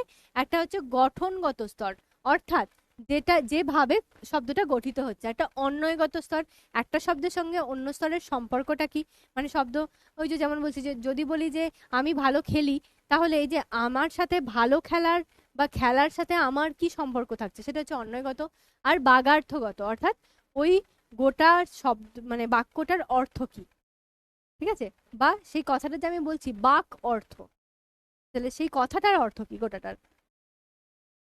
এবার বলছে অভিধান অনেক রকমের হয়, তার মধ্যে অতি পরিচিত হচ্ছে যে জিনিসটা এখানে একভাষিক আর দ্বিভাষিক অভিধান। এই দুটো জিনিস মনে রাখবে। একটাই ভাষার সঙ্গে আরেকটা ভাষা, যেমন বাংলা ভাষার সাথে বাংলা ভাষার অভিধান হয়, সেটা হচ্ছে একভাষিক অভিধান। আর যদি বলা হয় ইংরেজির সাথে বাংলা, এখানে আমি শর্টে একটু লিখে দিচ্ছি, এতটা পড়ার দরকার নেই। বাংলা থেকে বাংলা, এটা হচ্ছে একভাষিক। আর একটা হচ্ছে বাংলা থেকে ইংরেজি, সেটা হয় দ্বিভাষিক, ঠিক আছে। এবার এখানে আর কি বলেছে, প্রথম প্রচলনের অর্থ ছিল বদলে যায় ইত্যাদি ইত্যাদি, তখন তাকে ঐতিহাসিক ভিত্তিক বলা হয়। হ্যাঁ, ওই যে প্রচলনের সময় যেমন সন্দেশটা বললাম, সেটা যদি প্রথম প্রচলনে যা অর্থ ছিল সেটা যদি আস্তে আস্তে বদলে যায়, সেটা ইতিহাস ভিত্তিক অভিধান হয়ে যায়। যেমন the shorter Oxford English dictionary, এটার আবার একটা উদাহরণ দিয়েছে, মনে রাখবে এমসিকিউ এর জন্য। এছাড়াও আরেক রকমের অভিধানের বিষয় হচ্ছে অভিধান যেখানে কোনো বিষয়ে নানা কিছু অভিধানের মতো করে সাজানো থাকে। ও, আরেকটা অভিধান বলেছে যেখানে বিভিন্ন বিষয়ে অভিধানের মতো করে সাজানো থাকে, যেমন ইতিহাস অভিধান, অর্থনীতির অভিধান, উদ্ভিদবিদ্যার অভিধান ইত্যাদি।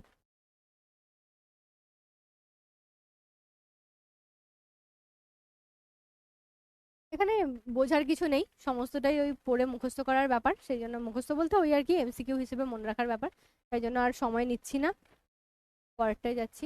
ভাষাবিজ্ঞানের বিভিন্ন শাখার আলোচনা থেকে এই কথা স্পষ্ট যে শাখাগুলি বিচ্ছিন্ন তো নয়ই, বরং একে অন্যের সঙ্গে সম্পর্কিত, এটা তো জানা কথা।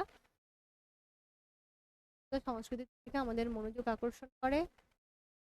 আচ্ছা, এখানে কিছু বোঝার নেই, এই জায়গাটা খুব একটা কিছু নেই, ওই জাস্ট কনক্লুশন আর কি। পুরো চ্যাপ্টারটা শেষ হচ্ছে, শেষের দিকে এটা বলা হয়েছে, এটুকুই। এটাকে একটুখানি শর্টে দেখিয়ে দিই, এটা আমি একটা শর্ট নোট দিয়ে,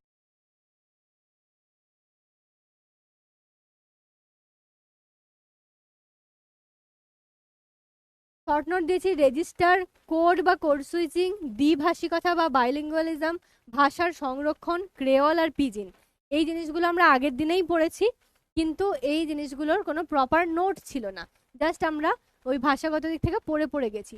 সেই জন্য এটার একটা প্রপার নোট দিয়ে দিচ্ছি, এটা আমি আর পড়ছি না, তোমাদের জন্য জাস্ট নোটটা রইলো। এবার একটুখানি ইয়ে করো, পোল করো।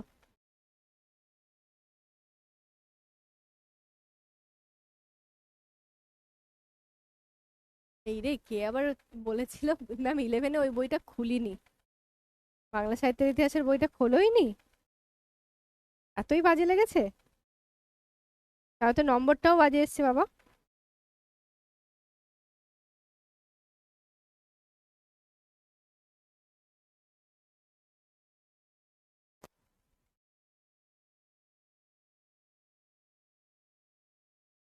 আর 10 মিনিট আগা।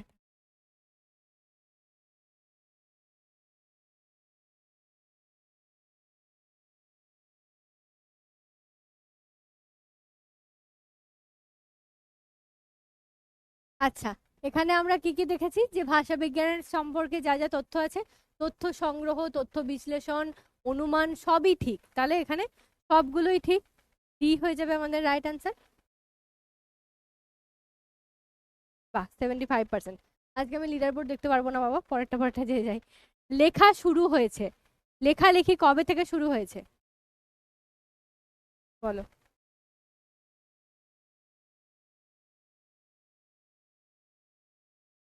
4, 5, 6 হাজার বছর আগে, 5, 6, 7 হাজার বছর আগে, 6, 7, 8 হাজার বছর আগে, আর 7, 8, 9 হাজার বছর আগে।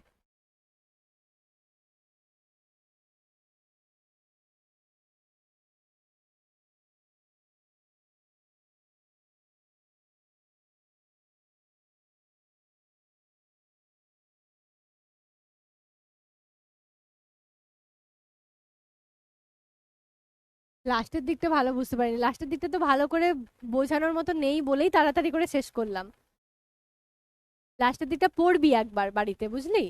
লাস্টে তো শুধুমাত্র অভিধান আছে, ওটা পড়লেই হবে। 5, 6, 7, তাহলে এত বড় চ্যাপ্টার আর দুদিনে শেষ করা মানে খুব চাপের হয়ে যাচ্ছে, ওই জন্যই। 5, 6, 7 হাজার বছর আগে। আধুনিক ভাষাবিজ্ঞান চর্চার সূত্রপাত যে ভাষা চর্চার দ্বারা সম্ভব হয়েছে। আধুনিক ভাষাবিজ্ঞানের চর্চা কিসের দ্বারা সৃষ্টি মানে সম্ভব হয়েছে? তুলনামূলক, বর্ণনামূলক, ঐতিহাসিক, মনোভাষা বিজ্ঞান।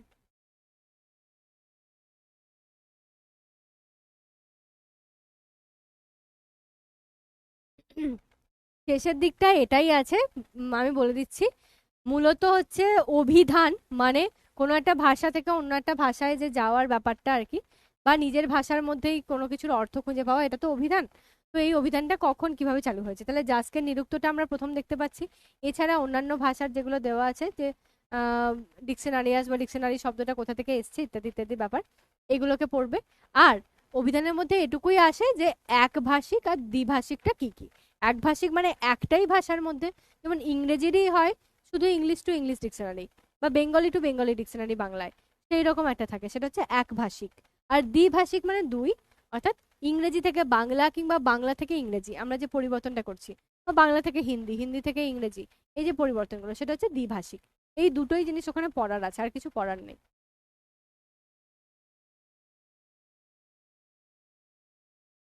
ওকে, এটা কি তুলনামূলক ভাষা বিজ্ঞান, মানে যখনই কয়েকটা ভাষার মধ্যে প্রথম আমরা তুলনা দেখতে পেয়েছিলাম, সেই তুলনাগুলো থেকে কিন্তু আধুনিক ভাষা বিজ্ঞান চর্চার কথা এসছে। দেখবে বইয়ের প্রথমেই আছে তুলনামূলক ভাষা বিজ্ঞানের কথা, যখন থেকে ওই ভাষা বিজ্ঞানের ভাগগুলো স্টার্ট হচ্ছে। বাকযন্ত্রের সাহায্যে ধ্বনি সমষ্টি কিভাবে উচ্চারিত হয় তা আলোচনা করে। বাকযন্ত্রের সাহায্যে, অর্থাৎ আমরা যে কথা বলছি সেই যন্ত্রের সাহায্যে ধ্বনি সমষ্টি কিভাবে উচ্চারিত হয় সেটা কে আলোচনা করে?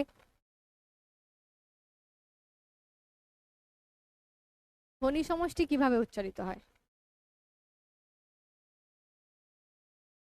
আবার পোল আসছে না? বাকিদের তো আসছে বাবা, কি করব বল? এটা তো টেকনিক্যাল ফল্ট, আমার তো কিছু করার নাই।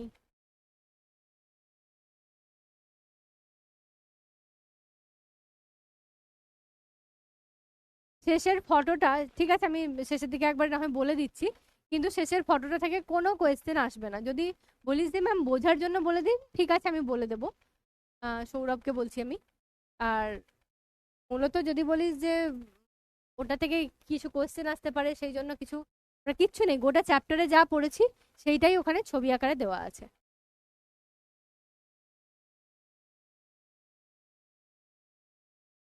ভাষার সংগঠনের আলোচনার ওপর বেশি গুরুত্ব আরোপ করে। ভাষার সংগঠন, সংগঠনের আলোচনার ওপর কে বেশি গুরুত্ব আরোপ করে?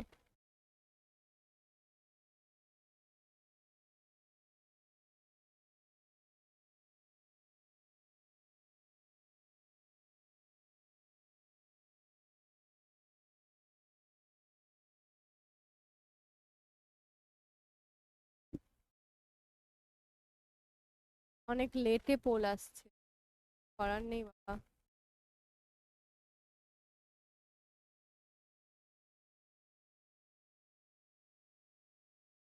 এই চ্যাপ্টারটা আর একদিন হলে ভালো হতো। কি করব বল, আর তো মানে চ্যাপ্টারের ইয়ে নেই, মানে স্লট নেই। ওই জন্যই তো দুটোর মধ্যে তাড়াহুড়ো করে শেষ করছি। এ তো আমারও ভালো হতো আর একদিন যদি এক্সট্রা টাইম পাওয়া যেত। আচ্ছা, এটা কি বর্ণনামূলক?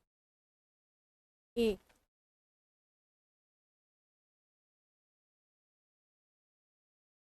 নেক্সট, উপলক্ষ অনুযায়ী ভাষার বা উপভাষার বদলকে কি বলা হয়? উপলক্ষ অনুযায়ী কিন্তু।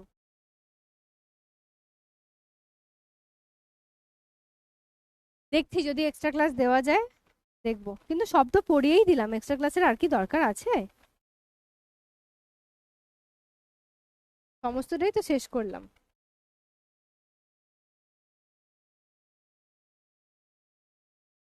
শুধুমাত্র অভিধানের দিকটা তাড়াতাড়ি করে বলেছি কারণ জানি ওখানটা বোঝার কিছু নেই, ওটা নিজেরাই বুঝতে পারবে। একবারের জায়গায় দুবার পড়বে, দুবারও পড়ার দরকার নেই, একবার পড়লেই বুঝে যাবে, ওখানে বোঝার মতো বিশেষ কিছু দেওয়া নেই। আর যদি মনে হয় যে হলো না, আর একবার দুবার করে একটু পড়ে নেবে, ওটা হয়ে যাবে। যেখানটা বোঝানোর আমি কিন্তু অনেকটা সময় নিয়ে বুঝিয়েছি, চেষ্টা করেছি যে পার্টিকুলার এক একটা শব্দ ধরে ধরে, ওই যে বাচিক ক্ষমতা কোনটাকে বলছে, কিংবা হয়তো ভাষার সিদ্ধক্রম কি বলছে, সমস্তটাকে চেষ্টা করেছি এক একটা শব্দ ধরে ধরে বোঝানোর। আচ্ছা, কি যেন, হ্যাঁ, ভাষার উপলক্ষ অনুযায়ী যেহেতু বলেছে তাহলে কিন্তু এটা রেজিস্টার। কোড বদলের সাথে এটা গুলিয়ে যায়, কিন্তু উপলক্ষ যখন হবে সেটা হবে রেজিস্টার। হ্যাঁ আমি জানি কোড বদল, এখনই বললাম কোড বদলের সাথে এটা গুলিয়ে যায়। বইটা একবার খোলো, যেখানটায় ছিল আগের দিন যেখানটা পড়িয়েছিলাম, ওখানে দেখবে লেখা আছে উপলক্ষ অনুযায়ী যদি হয় সেটা হয় ভাষার রেজিস্টার। কোনো ব্যক্তি বিশেষের উপভাষার যে বিশেষ রীতি ব্যবহার, উপভাষার কোনো একটা যে বিশেষ রীতি ব্যবহার করছি সেটা কি? কোড, কোড বদল, রেজিস্টার, দ্বিভাষিকতা।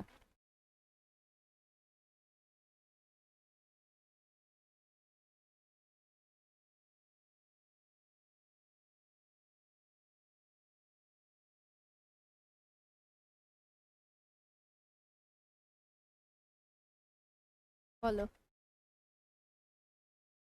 ম্যাম স্কুল, ও স্কুল চালু হয়ে গেছে না, ওরা আবার লিখেছে স্কুল কেউ যায়। না না, স্কুলও মাঝে মধ্যে যেতে হয়, আমিই বলেছি স্কুল মাঝে মধ্যে যেতে হয়। একদম ফাঁকিবাজি দিলে চলবে না, পুরোপুরি ফাঁকে পড়ে যাবে তখন। কোনো ব্যক্তি বিশেষের উপভাষার যে বিশেষ রীতি সেটা হচ্ছে কোড। যে উপভাষাটা আমরা ব্যবহার করছি যেভাবে সেটা হচ্ছে কোড।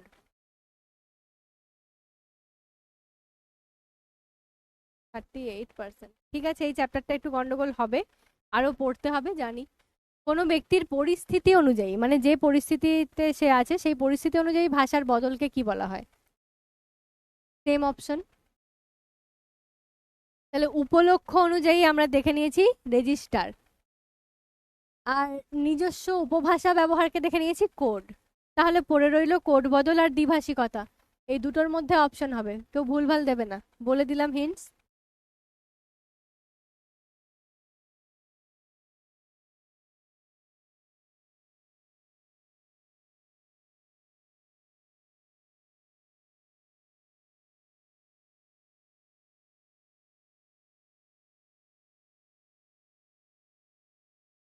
পড়াশোনা করে কে কত বড়লোক হয়েছে সেটা আমি বলতে পারছি না, পড়াশোনা করে কে কতটা বড়লোক হয়েছে আর পড়াশোনা না করে কে কতটা হয়েছে। বাট আমি তো পড়াশোনার জন্যই আজকে এখানে আছি, সেটুকু বলতে পারি। আচ্ছা, এটা তাহলে কোড বদল। জানি মজা করে বলছিস, কিন্তু তাও বললাম। পেট, আজকেই পড়লাম। পেট এই যন্ত্রটার পুরো নাম কি?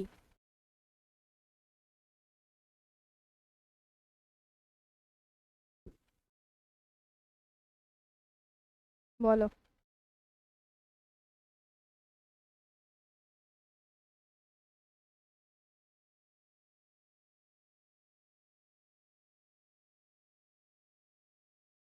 Positron emission tomography, position emission tomography, positron emission Emerson tomography, position Emerson tomography.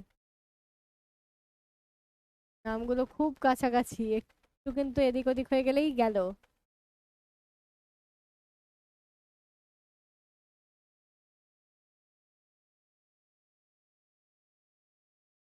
একদম, পড়াশোনার ইম্পর্টেন্সটা তো বুঝতেই হবে। আর মজা করে বলেছো সেটা আমিও বুঝেছি। ওই জন্যই তো বললাম। বেশ। নেক্সট, এফএমআরআই, এটাও আজকে পড়ালাম। এফএমআরআই এর full form: functional magnetic resonance image, functional magnetic resonance imaging, functional magnifying resonance image, functional magnetic resolution image.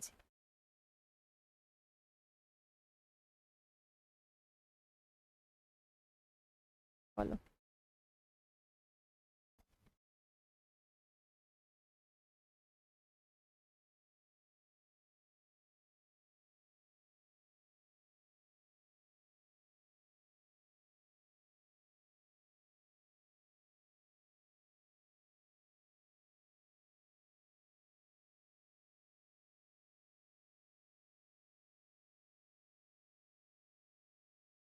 ওকে, তাহলে এটা B, functional magnetic resonance imaging.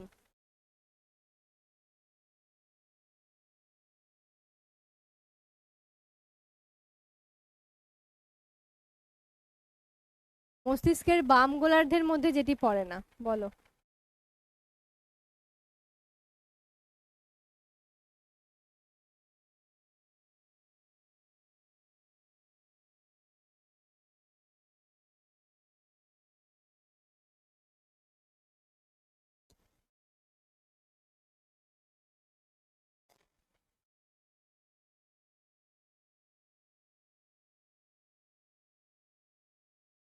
মস্তিষ্কের বাম গোলার্ধের মধ্যে যেটি পড়ে না তা হলো,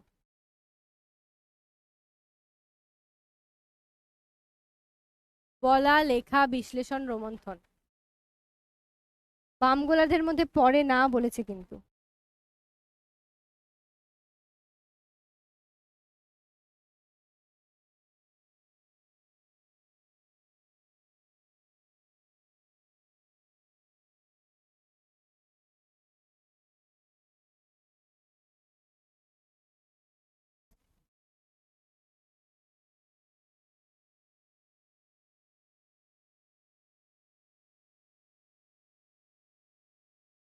কি ছিল? রোমন্থন, তাই তো? রোমন্থনটা ডান গোলার্ধে ছিল। বাহ, এটা খুব ভালো উত্তর দিয়েছে। ওটা তার মানে ভালো করে মাথায় ঢুকেছে কোনটা বাম গোলার্ধ কোনটা ডান গোলার্ধ। ভারতের অভিধান রচনার সূত্রপাত কে করেন? ভারতের অভিধান পড়িয়েছি এখনই, বলো। জাস্ক, panini, William Jones, Chomsky.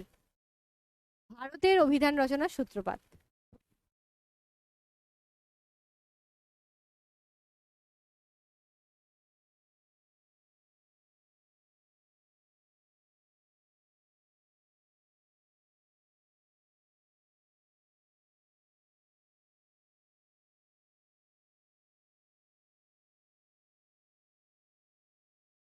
Stop করে দিচ্ছি পোল, বড্ড সময় চলে যাচ্ছে।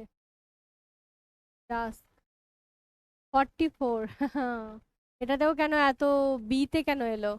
আমি তো একমাত্র জাস্কের নিরুক্ত এখনই তো পড়ালাম।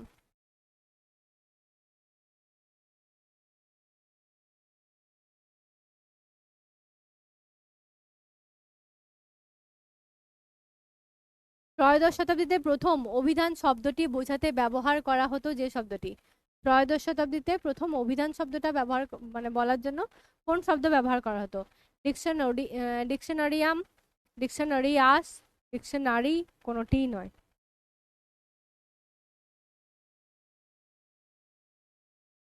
ওটাও আমরা যেটা পেয়েছি যে ত্রয়োদশ শতাব্দীতে প্রথম অভিধান রচনার ক্ষেত্রে যেটা পাওয়া যায় সেটা।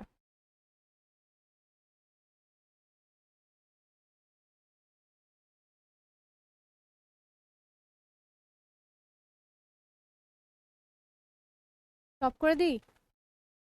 ডিকশনারিয়াস, তাই তো? বি। ঠিক আছে। নেক্সট, ডিকশনারি শব্দটি স্যার থমাস এলিয়টের ল্যাটিন ইংরেজি অভিধানে প্রথম পাওয়া যায় কত সালে?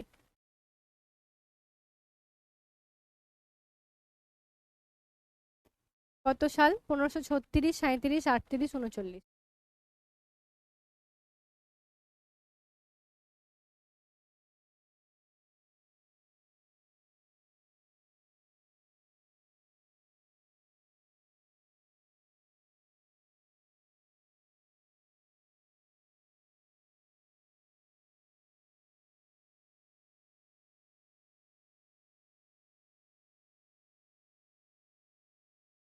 টপ করলাম 1538-এ।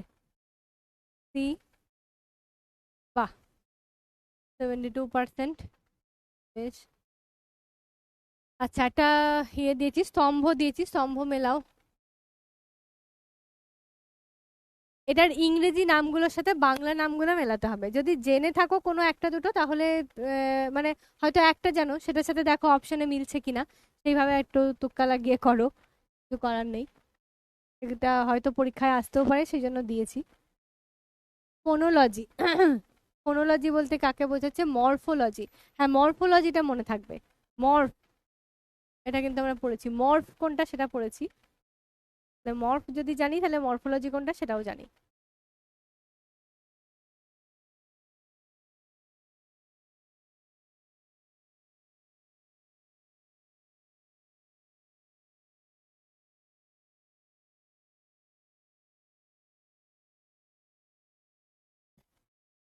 বেশ। তাহলে আমরা জানি যে প্রথমত মরফোলজি, যেটা মরফ মানে রূপতত্ত্ব, তাহলে মরফোলজি হচ্ছে রূপতত্ত্ব। বি এর কাছে আমি 3 দিলাম। এবার দেখি তো বি এর 3 কোনটা কোনটা আছে। বি এর 3 এখানেও আছে, বি এর 3 এখানেও আছে, তাহলে আমাকে এবার অন্য কিছু ভাবতে হবে। ঠিক আছে, ফোনোলজি দেখি। ফোন, ফোনোলজি হচ্ছে ধ্বনি তত্ত্ব। ঠিক আছে, ফোনোলজি ধ্বনি তত্ত্ব, তাহলে এটা হয়ে যাবে 4। তাহলে এই দুটো যদি জানি, তাহলে সেই দুটো দেখি, 4 আর 3। এটা 1 আর 3 আছে, তাহলে এখানে এটা ক্রস হয়ে গেল। 4 আর 3 এটাতে আছে, তাহলে অলরেডি আমরা দুটো জানি, দুটো করলাম। এবার আছে সিনট্যাক্স আর সেম্যান্টিক্স। সেম্যান্টিক্স মানে হচ্ছে শব্দার্থ তত্ত্ব। এটা যদি জেনে থাকো ভালো কথা, আর তা না হলে অপশন হিসেবেও তাই দেখাচ্ছে, 2 আর 1। তাহলে এটা হয়ে যাবে 2, এটা হয়ে যাবে 1, সি হয়ে যাবে রাইট আনসার। 45%। ওকে, লিডার বোর্ডটা একটু দেখে নিই। সাদিয়া, মৌবনি, কৌস্তব, পারভেজ, আফরোজা, এটা কি? Ashiki, Ipsita, Ankita, Tania, nobody. Nobody knows. সামারিটা আমি ডিলিট করে দিচ্ছি, কারণ এটার সামারি ওইভাবে তো দিতে পারবো না, গল্পের কবিতার হলে।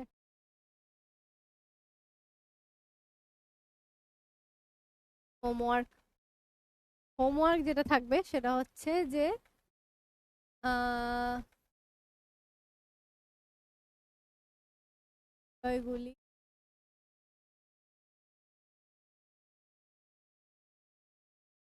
দিয়ে পড়ো এবং শর্ট নোট বানাও।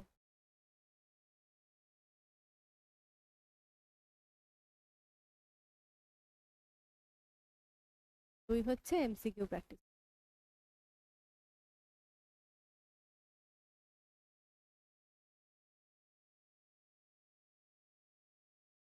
ঠিক আছে, আচ্ছা, আমাকে ওটা বলতে বললি, ঠিক আছে, একবার লাস্ট 2 মিনিটের জন্য একটু দেখে নিচ্ছি ছবিটা।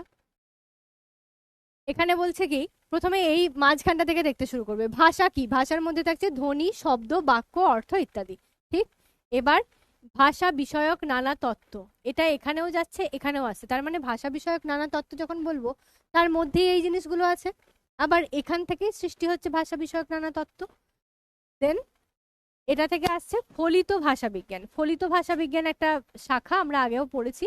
ফলিত ভাষা বিজ্ঞানের মধ্যে থাকছে শৈলী ভাষা বিজ্ঞান। আর এখানে কি কি আছে? ভাষা ও সমাজ, সমাজ ভাষা বিজ্ঞান, নৃভাষা বিজ্ঞান, ভাষা পরিবার, ভাষার পরিবর্তন, যেগুলো আমরা পড়েছি, সেই সমস্ত কিছু কিসের মধ্যে থাকছে? ভাষা শিক্ষার মধ্যে থাকছে। এই সমস্ত কিছুগুলোর অ্যারোটা কোথায় গেছে? উপরের দিকে, মানে ভাষা শিক্ষার মধ্যে। এবার এই যে ভাষা শিক্ষা, এটা কার সাথে যুক্ত? ভাষা ও মন, যেটা মনোভাষা বিজ্ঞান আমরা বলি। মনোভাষা বিজ্ঞান এটা ভাষা শিক্ষার সাথে যুক্ত, আবার এই জিনিসগুলোই মনোভাষা বিজ্ঞানের সাথে যুক্ত। এই তো ভাষার যে মূল জিনিসটা, মূল রূপ যেগুলো থাকে, সেগুলো সবার সাথে তো যুক্ত। সেই জন্য এর থেকে দেখো সব দিকে গেছে তীর। মানে এ ফলিত ভাষা বিজ্ঞানেরও শাখা, মানে শাখা বলতে মেন রূপ। আবার তার মধ্যে এই যে সমাজ ভাষা বিজ্ঞান, নৃভাষা বিজ্ঞান, বা এদিকে মনোভাষা বিজ্ঞান, যাই দেখি না কেন সবই ভাষা শিক্ষার সাথে যুক্ত।